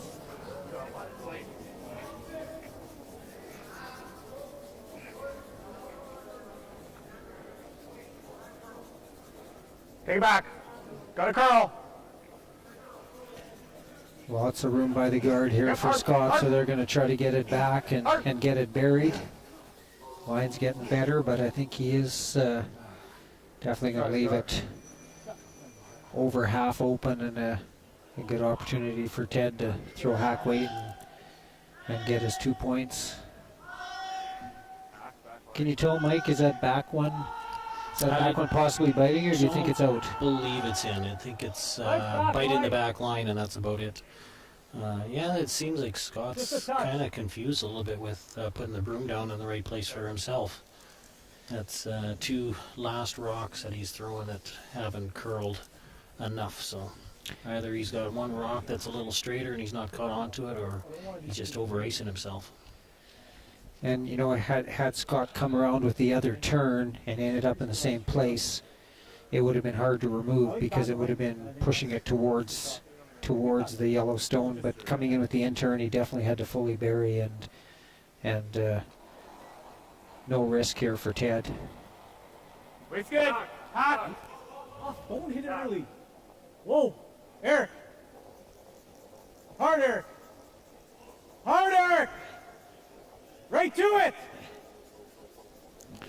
See lead Eric Richards sweeping hard here, trying to get this to curl, and looks good. Very perfect weight control by Ted. So another deuce. That's going to be 8-3 Appelman over Webb after 6 ends, and we'll be right back.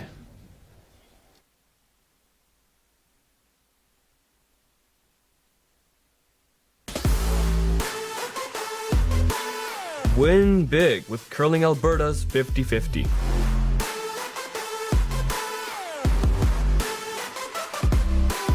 Please, play responsibly.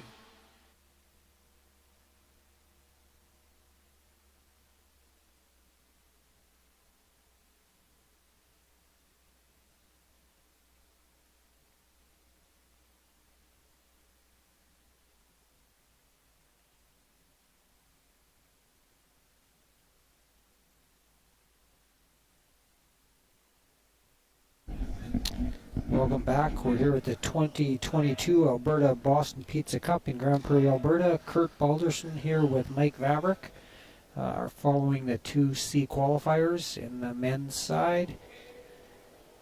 After 6 ends complete in our feature game, it's Ted Appelman up 8-3 on Scott Webb. And in our other C qualifier, we have Carson Sturmy ahead of Ryan Jakes by a score of 5-3. Sturmy with hammer in the 7th end. Ted's changed his strategy a little bit. He's asked for this first rock to be in the house. Finally, he said enough is enough. I think we got a big enough lead. Let's just try and keep it clean and run this to the 10th end. I wouldn't be surprised to see him throw 2 rocks in and maybe throw his third one, just throw it through the house, or maybe try chipping one of the corners. But I'd be surprised if Ted throws any more guards up with a 5-point lead and only 4 ends to play. Hard, Trace. Hard. Oh no. Maybe he's being just a little bit too careful, you know, throwing those long guards. It's tough on the leads. They're trying to be so careful with them. And I think too, like you talked about ice conditions, you will get a little bit of fudging down the center late in the game. And I think that's probably what happened. You're trying to throw a long guard, you throw the same weight you've thrown, and just it's down the slide path the whole way down the ice, and it just it fudges a little bit and doesn't quite get over. So just a quick update on our Curling Alberta 50-50. We are up over 15,240. So let's keep the money coming and see if we can get that up to at least 20,000 by the end of tonight. Got more lines, so line's good. Line's got a little more. Line's good. Yeah, it's good now. Just here. Okay. Yeah, absolutely right with the slide path. It is one of those things. In the first few ends, it's keener down the center than it is to the wings, and you know, later part of the game, you want to be drawing from the outside in and make sure you don't jump it too quick out of your hand. You keep it in that fresh stuff the whole way, or it keeps on sliding. And what we mean by the slide path is you'll see the curlers are going up and down the middle all the time, and where you throw, you're always sliding down the center area of the ice. So definitely the pebble gets wore down a little more, and it'll actually be heavier down the center. When you come out wide into the center, that area is not broke down as much, so the ice tends to stay faster. So that's what Mike's saying by the slide path. Just a lot of traffic down that area for all of the game, and it tends to wear down late. And we're talking a couple feet. It's amazing how good the ice is in Grand Prairie here. You know, the bang-up job that the ice makers have done in having the ice is consistent for the players. It makes for very good curling.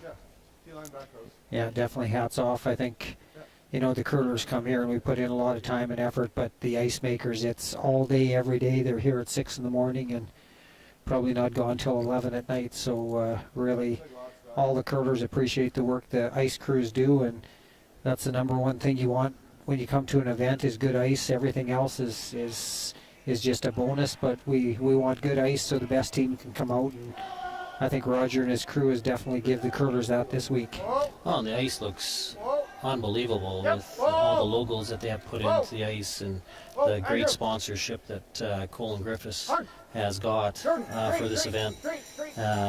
It's amazing how little time that the ice makers had to put this ice in and how great it looks. Yeah, I think I heard there was over 150 logos put into the ice, and as an ice maker, you know how much extra time that takes. So, yeah, and Mike, maybe you could explain. So when they come into an arena setting, do they shave down the hockey ice, or do they just build this right over top of the hockey ice? I believe it's built up right over top of the hockey. So when this is all done, they'll come in with Zambonis and they'll scrape the curling ice off, and then they'll play hockey that night probably. Wow, that's amazing. And I know in the curling rink you're very particular about how thick your ice gets, so it's pretty amazing that they come in and put that much ice over top of existing ice and still have the control they have over the playing surface. Try and run that and bump that over a little more. Well, in our feature game, Scotty has what he wants, a lot of rocks up, but The problem for his is Ted has two buried in behind and both in good position ahead of the tee line. So even though Scotty needs rocks up, he's probably going to have to run something back and try to create some space to get in to score. Yeah, we're talking about Ted not throwing up any center guards, and here we are. Center guards up. They're not scared to keep, playing those guards and trying to maybe put this game away. Yeah, you can definitely see Ted as the week goes on is just playing with more and more confidence, and it certainly wouldn't surprise any of us to see Ted, in a semi or in a final again, because he's just that type of player. When he gets his confidence and starts feeling it, he can make all the shots. This would be ideal. You want us And to our stick with this term? It's fine. Other That's C fine. qualifier, Just right beside the red Ryan one. Jakes just made a great corner freeze in the forefoot, and we can't quite see who shot, but limited options for Carson as far as how to get it out. Whoa then. No. As Mike just pointed out, with a 5-point lead, Ted is throwing a center guard here. I think it's getting late enough in the end. He's really committed, and there's no way to clean it up, so he's gonna stay on the offense. Yeah, it's just there are so many guards in play already, and I don't think he can get rid of them all. So he's just saying, well, what the heck? Let's just throw up some more guards and guard what we got going good in the house. So now Scott is trying to make something good by running one of his rocks back, and maybe making the double or hitting one of the top 12 and rolling in behind the other two red ones. Yeah, that's coming off there. Looks like Carson's going to throw a big weight take, and don't know if he can get by tight enough to score here or not, but he's going to throw it hard and try to blast out the Jake's When we're rock. playing the center, we're trying it this way. Yeah. Wow, incredible shot. Skinned by the guard and blasted out the frozen rock to score 2 points. So after 7 ends, Carson Sturmy is going to take a 7-3 lead on Ryan Jakes. We want to roll the shooter though, right? Yeah, so we're hitting 7/8 and trying to roll the shooter over. Yeah. We did that. That's about it. Okay. The weight these players can throw now, I think that was in 5.8 second range. Certainly Carson's one of those young players who can throw a lot of weight, and with these lively rocks, things that look pretty safe can get blown out pretty quick when they can throw that hard and that accurate. Yeah, oh for sure. Yeah. 7/8.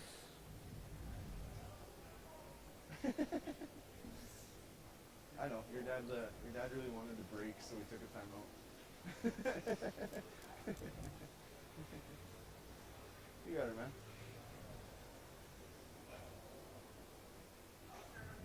Yeah. Firm.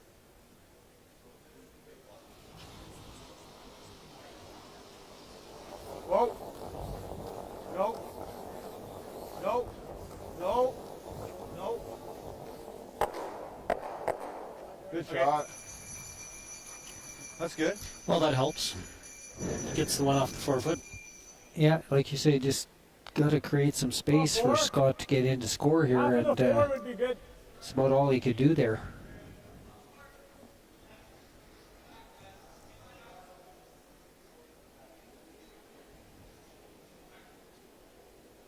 I think it's there.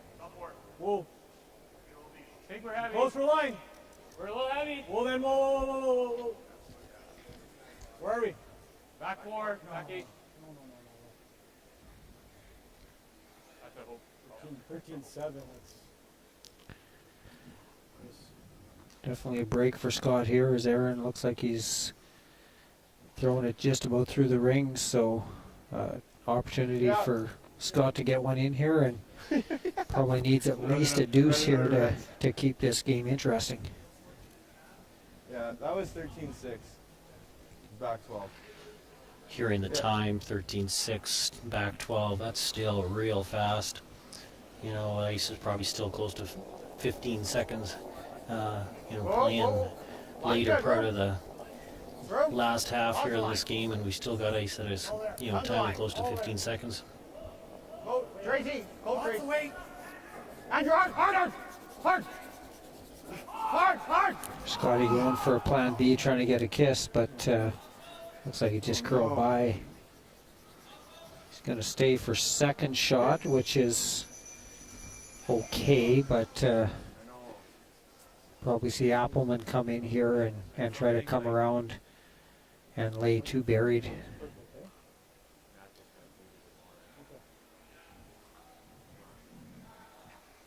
Yeah, Ted just continues to keep. He could play down and try to tap this back or freeze it, but I think he's gonna be aggressive here and try to get something buried full 8. Full 8 is better than full 4.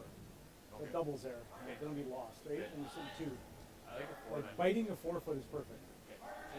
And what Ted's saying is he wants to keep his rock well ahead of the tee line, full 8, or at the deepest top 4, because if he got tee line, Scott could have a double off the side and be laying 2, so really critical for the sweepers to keep this ahead of the tee.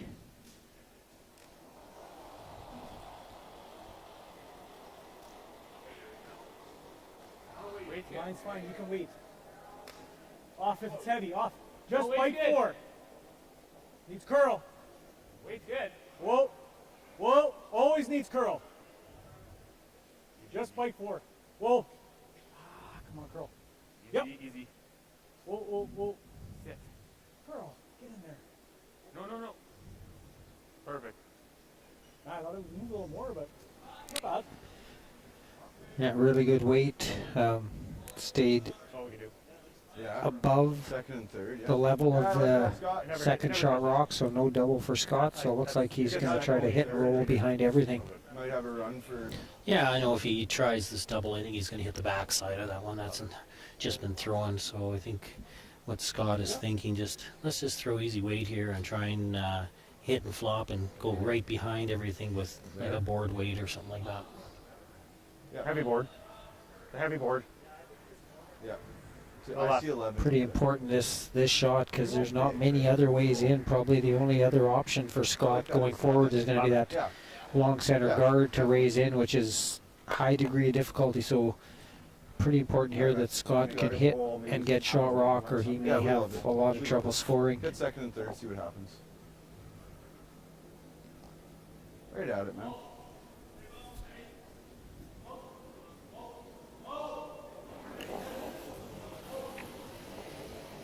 Closer to control. Control. Looked like he threw that very well. Just a matter of his weight control here.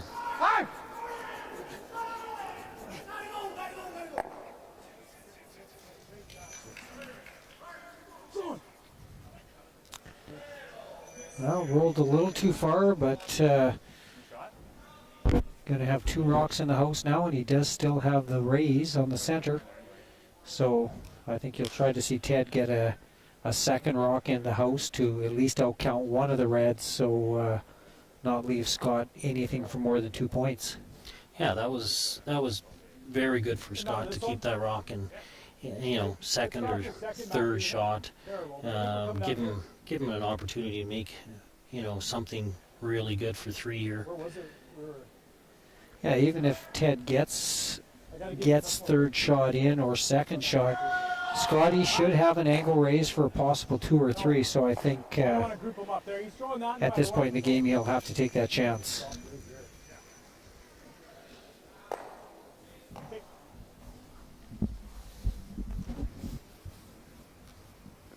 I know. We gotta go around it. You were 397? Looking for 39. Yeah. 395 was like there. You touch that one.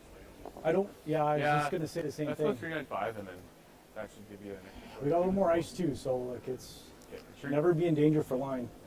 Okay, 395.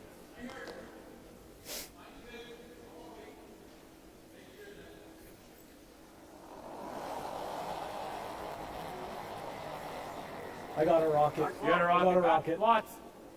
No. No. Ted saying No, he's no, got no, a no. rocket means Just he's curl.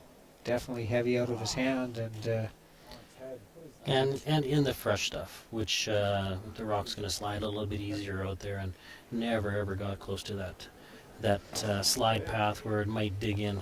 But just, a big mistake on Ted's part. I think that's the first one of the game. as Graham Powell would say, that rock was a tourist just passing through. Yeah, exactly.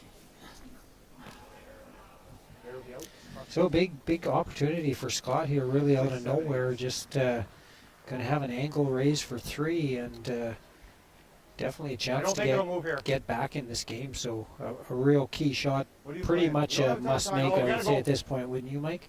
Well, you know what? He's got a shot for 3, and that's what he started this end up. To get something for a big end, and hopefully he makes it. That's for sure. It'll put him back in the I think game. that's close. I've got the line. Definitely not a gimme. Yeah, right there. Yeah. Yeah. Same weight.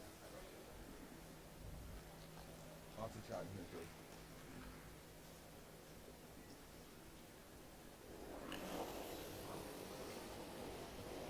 No. No. Hard yard. Off the other yellow? Looks like he set this back a bit. Sorry, He's guys. going to have to try to get a break, but don't think so. No. Just set that back a little on release, so it's going to be a steal of 1, 9-3. Looks like it's handshake. So in our first seat qualifier, we're going to have Ted Appelman with a 9-3 win over Scotty Webb. Great provincial for Scotty. I'm sure he's disappointed with today's outcome, but a good overall week. So we're going to have Ted Appelman moving on to the C. He's the C qualifier, and he'll play tomorrow morning. We're going to get some bonus coverage. We're going to move over to our other C qualifier. Ryan Jakes against Carson Sturmy. We're playing in the 8th end, and it's a 7-3 lead for Sturmy, so we'll get some bonus coverage here shortly. Get like it.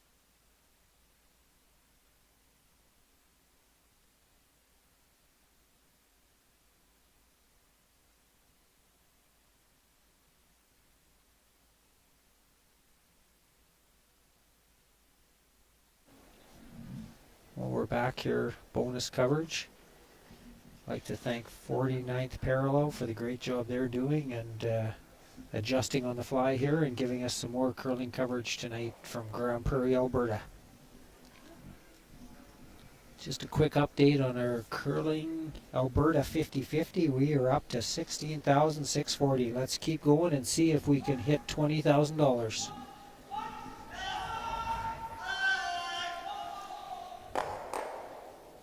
Great shot by Carson Sturmy, cleaning off everything here and leaving young Ryan Jakes with not much to do besides a hit and roll or a freeze. Yeah, that's basically 2 great shots by Carson. His last one in the last end to get a deuce. Yeah, that was a scrape by the guard to with peel weight to make a double to get a deuce. So, and here he is making another run back double to get himself out of trouble for this end.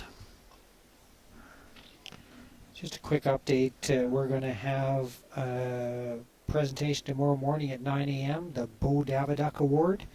Bo Daviduck was a lifetime participant and supporter of the game of curling. He was a lifetime front-end player who was dedicated to the craft of sweeping and playing a true support role to the other members of his team. The 2020 Alberta Boston Pizza Cup will see the Bo Daviduck awarded for the 9th time to the front-end player who best demonstrates the following attributes during the championships. That's the 2022 Alberta Boston Pizza Cup.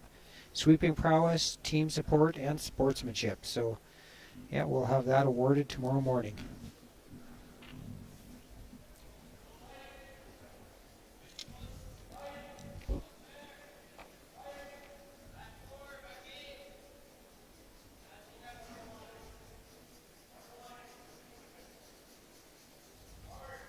Not a lot work with here. We've got a rock that was only basically 2 feet off the boards, trying to get one buried and take his chances of maybe sneaking a deuce, but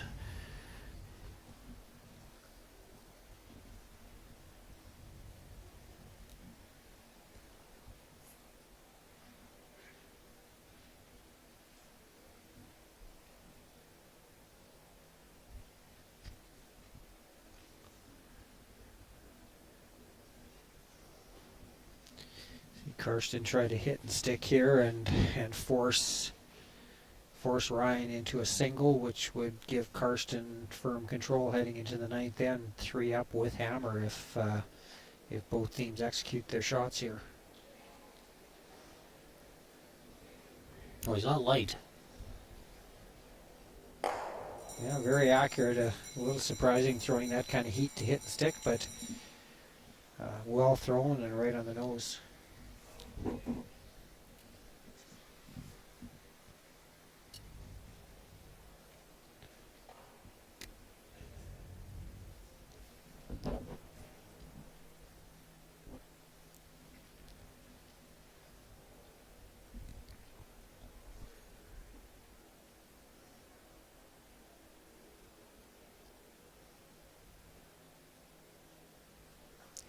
Just a shout out to Colin Griffiths and the Grand Prairie Curling Club, all the great work they've done to put on this event with trying conditions, whether it was the 35 below or dealing with COVID restrictions. They've done a great job, and even though we haven't had a lot of fans in the building, I think the curlers have been extremely happy and very thankful to get an opportunity to play for a chance to represent Alberta in the Brier.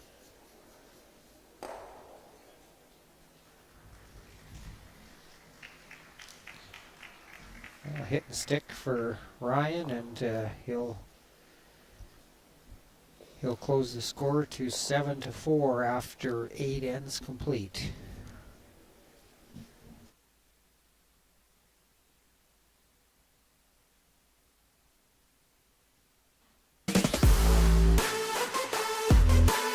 Win big with Curling Alberta's 50-50.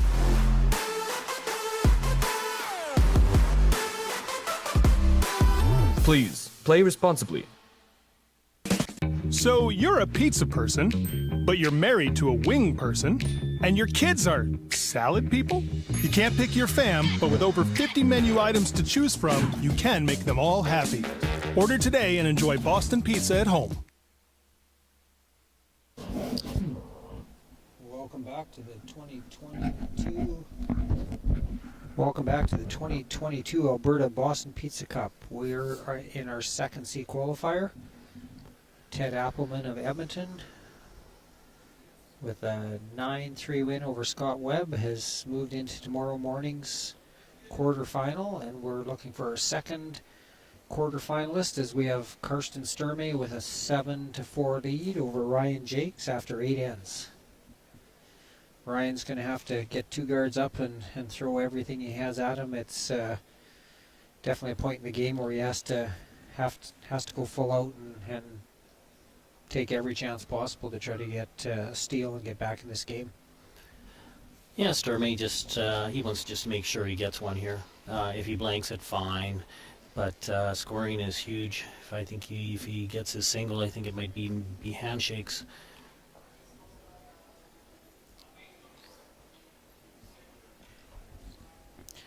Well, you know, we started out with 8 ladies teams and 12 men's, and as is usually the case, as the week shakes out, you see the top teams rise to the top, and I think certainly in the ladies you had 3 teams at 6-1, the 3 favorites coming in, and I think in the men's certainly Kevin was a heavy favorite with his past experience and just a amazing record in playdowns through the years. So I think you're seeing the top teams that put the most time and work into it are slowly rising to the top, and I expect by tomorrow you're going to have probably the 7 teams that were expected still left in it.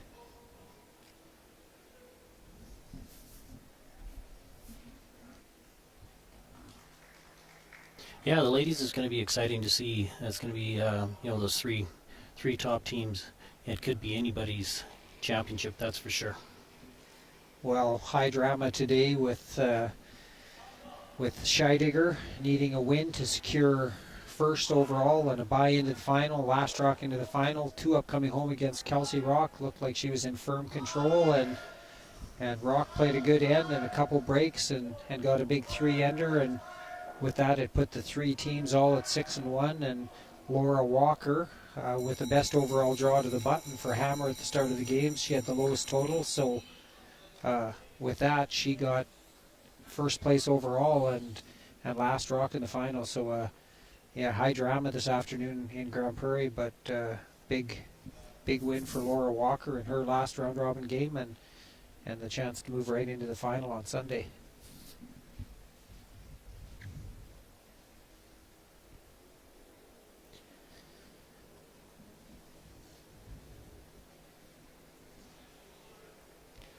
Well, the 5-rock rule definitely coming into play in this game.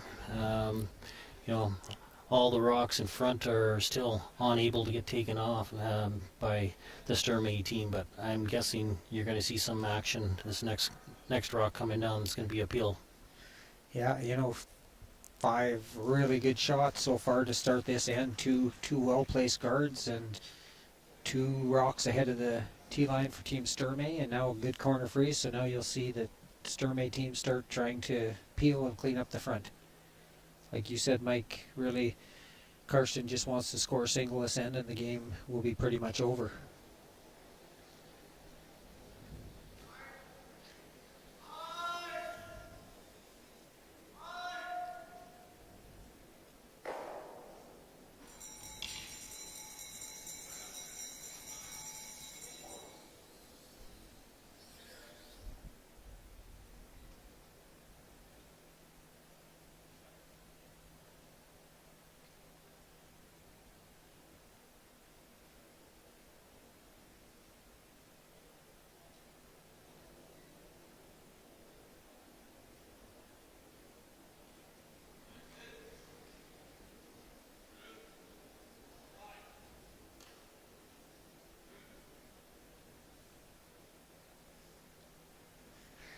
Well, the Jakes team will continue to try to get guards up front, and you'll see Sturmy continue to peel, and I think that's what you'll see play out for the rest of this end.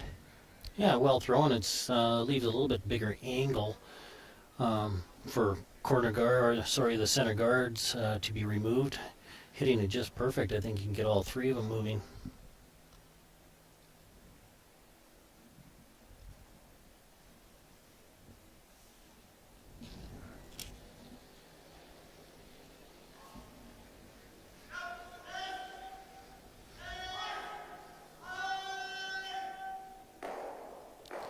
Well, there you said it, Mike. Perfect. That's Perfect great job. run back. All 3 guards on the center removed, and Sturmy basically has it cleaned up now and in a good position to score a single.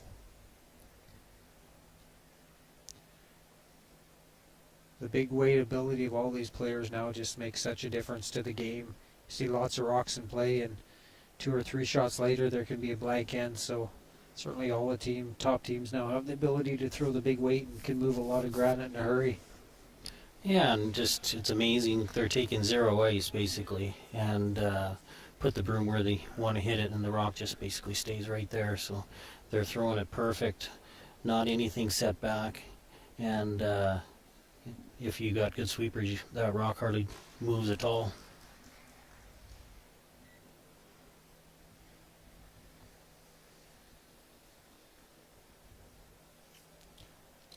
Third, Tristan Stanky, a Peace Country boy, played in several junior Canadian championships and part of a strong young Sturmy team that's trying to make a breakthrough in the Alberta men's playdowns.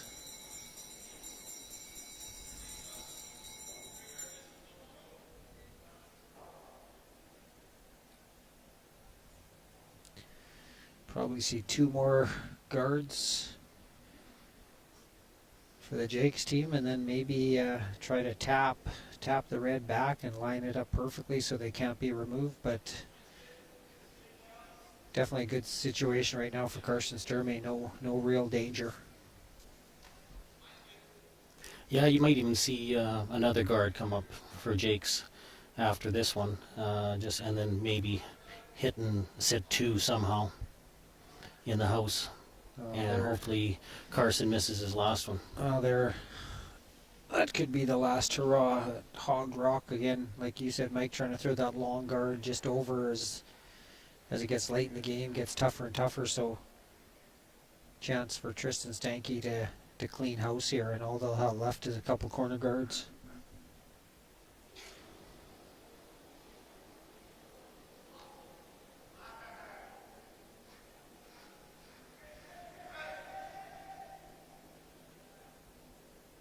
Oh, bit of a break there for sure.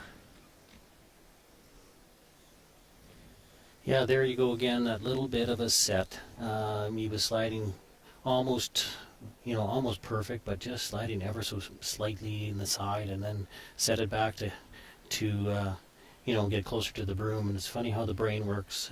You can't tell it the last minute what to do, and then you set it, and then next thing you know, it's floating on you.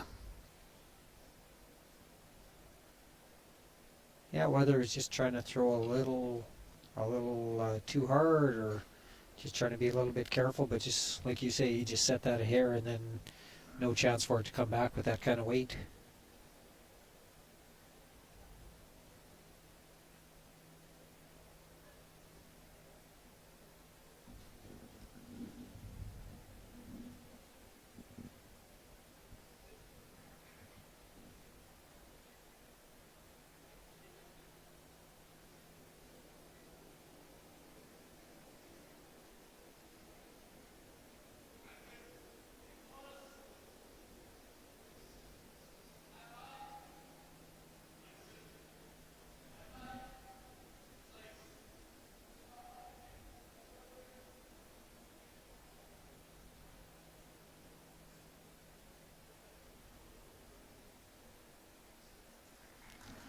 Well, that's a good line, but a long enough guard. I guess he'll be playing the scoreboard. He's going to peel it. He probably, if he had to, he could probably play a hack weight shot and get access to it. But with the score where it is, you're going to see him just clean this guard off. And, worst case scenario, if he even gave up a steal of 1, he'd still be 2 up coming home with last rock, so not going to take any chances.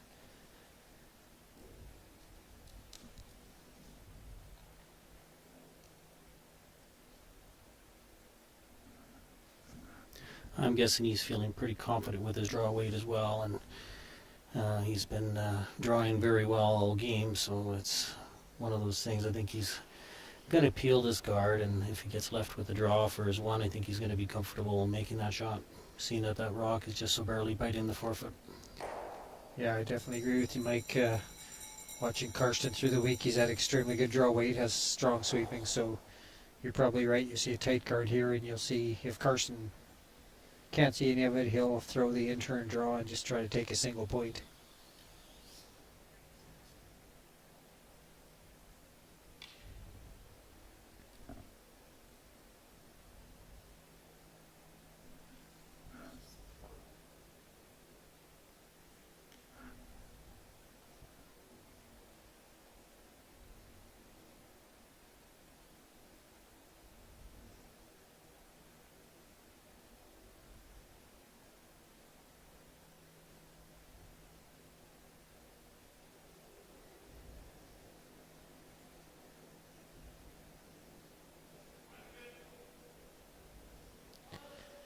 I'm sure the excitement level is building for all these curlers as we get closer to the weekend and the playoffs. You were pretty young, Mike. I think 25 and 26 in your first 2 provincial men's finals against Kevin Martin. Definitely have to deal with the nerves, and what do you do in this situation as you get closer to the semis and the finals to keep the nerves down and just be ready to play your best? Yeah, no, it was fun, that's for sure, and it was one of those things. When I went to my first provincial in Fort St. John, and I played second for Dennis Graber, and it was one of those years where I loved just playing, with Dennis. He was a great guy and to play with, but gave me the opportunity to play with him, and we ended up not doing so well, but we sure had a lot of fun.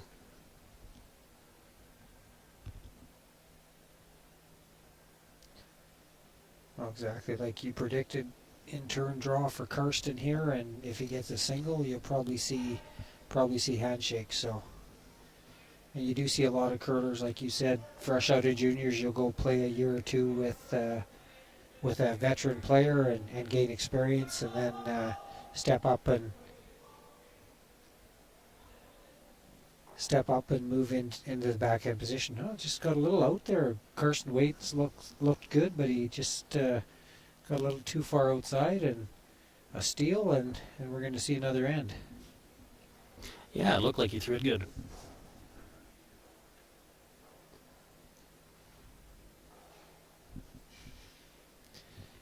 Well, again, just a shout out to the curlingalberta.ca 50/50. Nice pot building. Just keep that money coming in and help support Alberta Curling and the Grand Prairie Curling Center.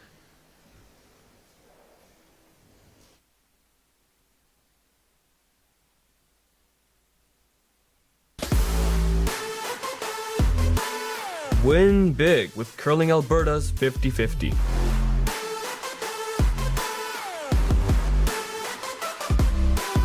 Please, play responsibly.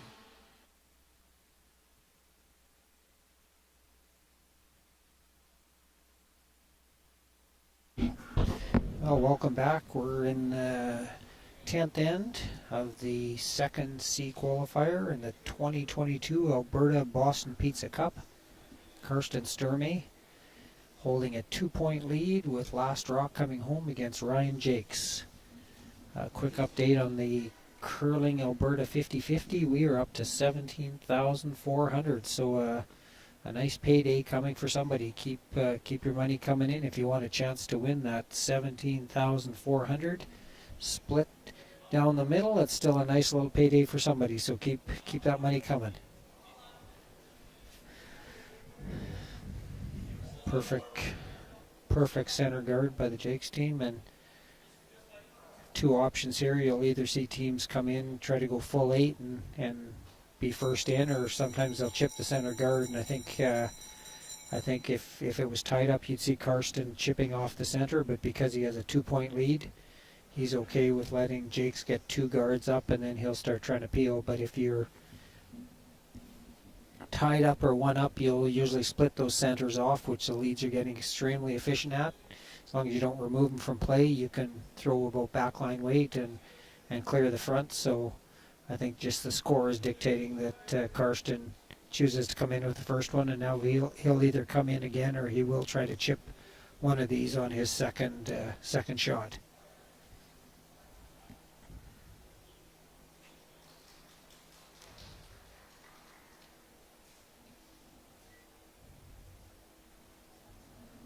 Yeah, a little bit of life for Jakes, that's for sure. You know, getting a steal there. It's still Sturmy's game to lose, that's for sure.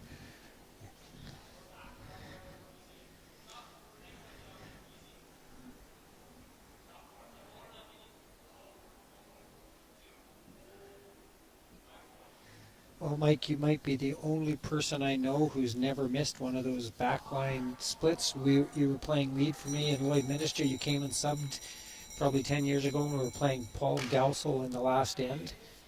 And I asked you if you wanted to try the split. You said, well, I've never done it before, but I'll give it a try. And you split 2 rocks, both to within 2 inches of the boards. And the famous Paul Gausel, the look he gave me was something I'll never forget. It was pretty entertaining. So yeah, Mike might be the only one I know who's never missed one of those. Yeah, it's good that I never got to try another one, because my chances of making it for the 3rd time probably not that good. Yeah, quit while you're ahead.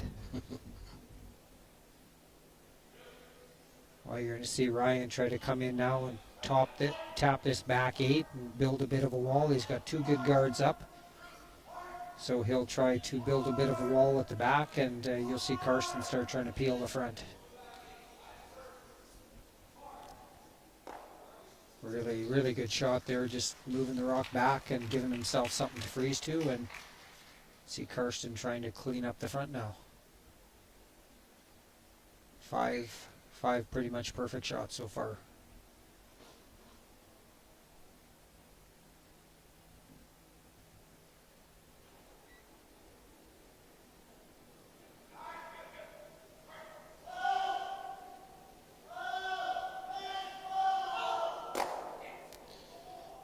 Good effort, just under curled by probably half an inch.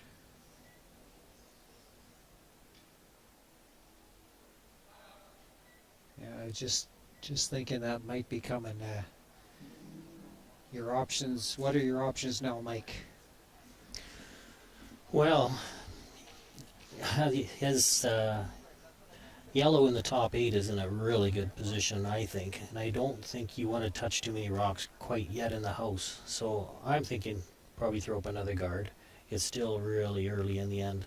You start throwing rocks in the house, all of a sudden they're going to disappear.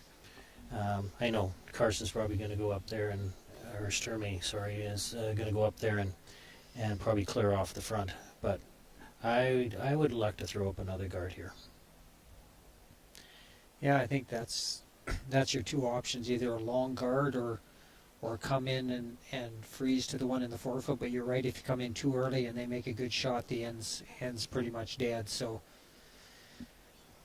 I would expect maybe they're going to throw one or two more guards and then come in, but we'll see here shortly. Coach Rob Krebs is out and talking over the situation, so I think there really is only two choices here.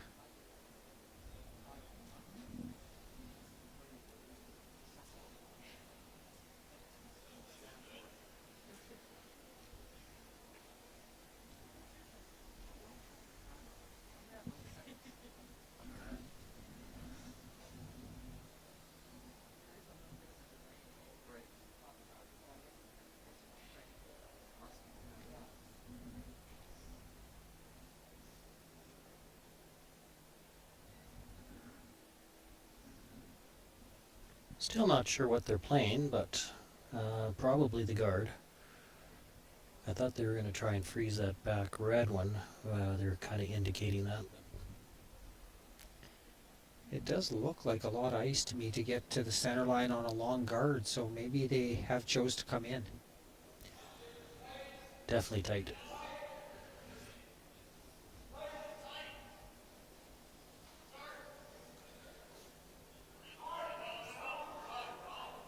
Definitely going to bunch these two guards, so they have to be really careful now where they place it. Definitely gives Carson an angle just like last end to possibly get everything moving here. Looks like about 3/4 on the front yellow, and does have a chance to get everything.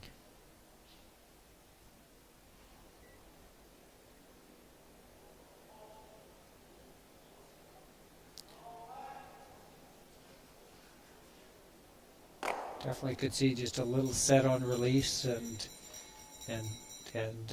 rock did not come back. So bit of a break there. Definitely a good opportunity for a double peel.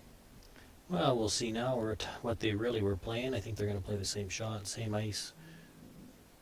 But the last Jake's rock, kind of, I don't know if it haired up or a little bit of fudge, but it definitely over curled by a long ways.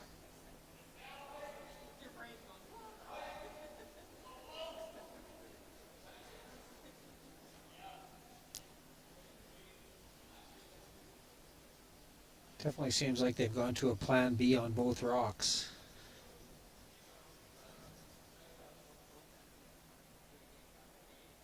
Well, not a bad shot, but again, about 7/8 of this rock across the face, and chance to get all the yellows moving.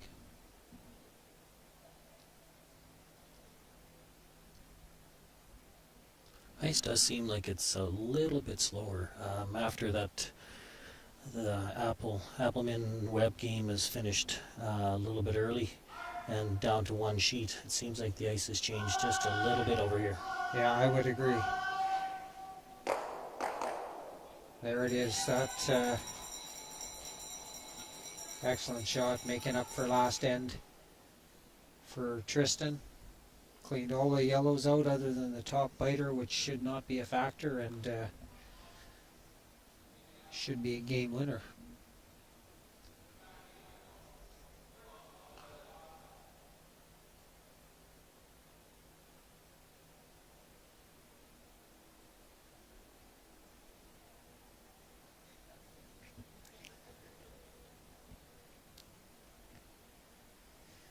I'd like to give one final shout out to 49th Parallel for the great job they've done streaming these games for us. People all over Alberta and throughout Canada able to watch this event, so just a great job by this young team, and I'm sure we'll see many more of their events going forward. We even had some sports fans from Australia tuning in and watching the games, which I thought was pretty cool. Either they're a curler themselves or they're just a fan of it. I know Dennis Graber, who organized the all of us that are doing the play-by-play. He's down in Cancun, Mexico, and has been texting and watching the event. So, yeah, people from all over the world, and it's great for this event, especially with the weather we've had, that people have been able to stay home and stay warm and safe and watch the event. Another second time out here for the Jakes team. Definitely running out of options here and running out of time.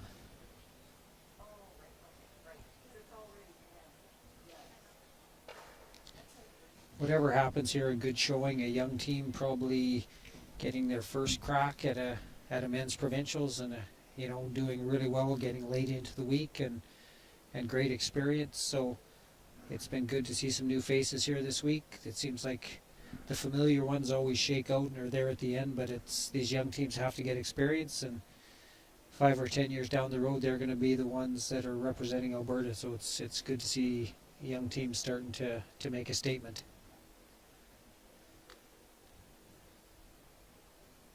Boy, it's tough. Right now, it's one of those things. I think he's got to play around that center, that kind of center guard, and get a good one in there. And then Carson is probably going to peel it, and then the game is pretty well over. But he doesn't have a lot to work with. I know there's lots of rocks in play, but it's just not a lot of rocks that are going to help him. He could come around the guard just off center, stay full 4, and then if Carson peels, he'd have to freeze another one on top and line them up onto the back reds. But as hard as Carson can throw, it's going to be really hard to get 2 rocks in a place that he can't get rid of one if he peels the guard on his first one. So, well, yeah, that's those back red ones. That isn't the easiest double. I don't know if it's actually there. They can play the double and sit 3 if they do get a really good one in behind the center guard, and then Carson peels, and then Jakes can actually sit 3. But it's tough. Yeah, there's no great options now. Just they might be down to hoping for a pick or something, because there's not too many ways I can see that he could possibly get a deuce without a full miss by Carson.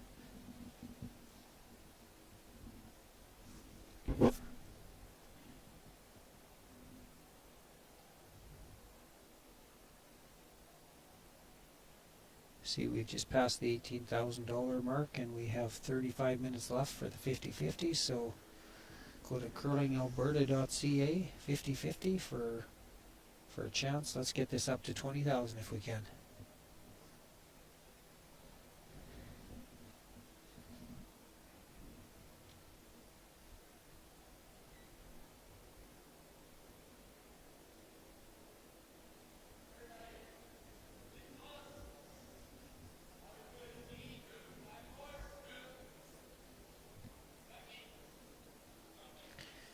Looks a little heavy here. If he bounces at all, Carson's going to have an open hit, and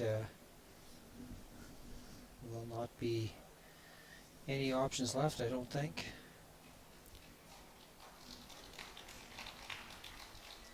Ice is definitely a little bit slower, but not bad. Still timing 13.5, and that would have been probably back 8. Very little sweeping either, so still very good.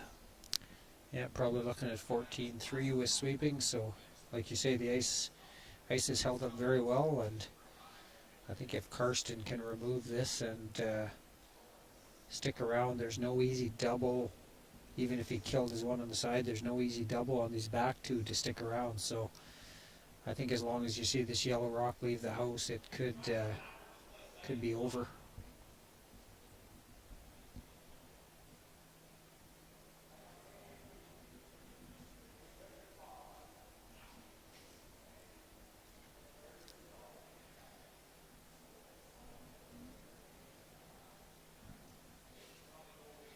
Certainly, Coach Rob Krebs, who was out for those timeouts, is very familiar with both teams. I know he spent many years coaching Karsten and his team as well, so definitely very familiar with all 8 players on the ice.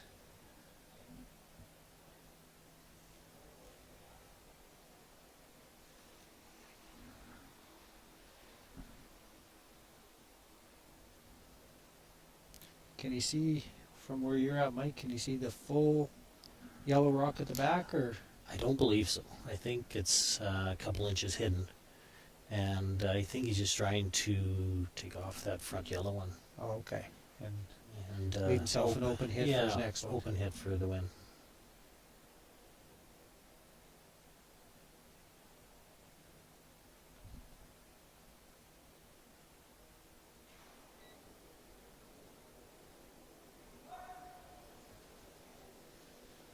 Well, definitely fooled us.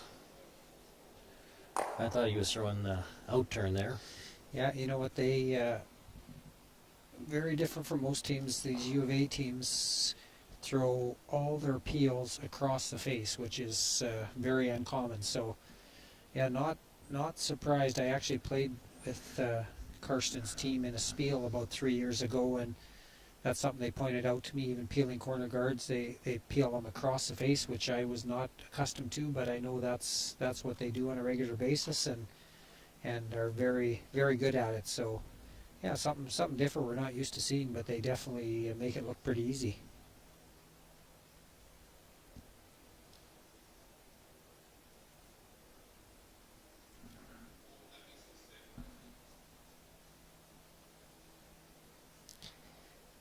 I don't see anything good here, do you? No, it's one of those things you gotta get second shot in there somewhere and then hope something drastic happens.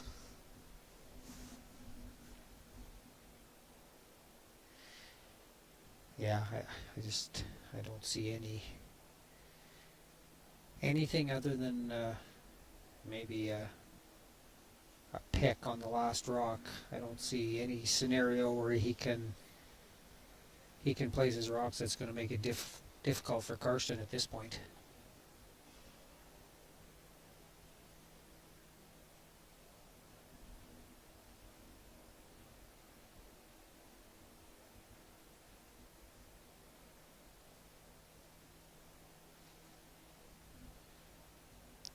Well, it's been great working with you tonight, Mike. After about 12 years of playing together on the ice, it was kind of fun to sit up here in the comfort and watch the young guys play and just share what we're seeing. So it's been great, and just a shout out to everyone, all the volunteers, and Colin and his group that have put this event together. It's been great for Grand Prairie, and wish the weather would have cooperated a little better, but it's been a good event, and I know the curlers are enjoying every minute of it. Yeah, it was a lot of fun doing it with you, Kurt. Thinking back of a lot of memories, that's for sure, between the two of us, but commentating up here with you, it definitely doesn't hurt as bad.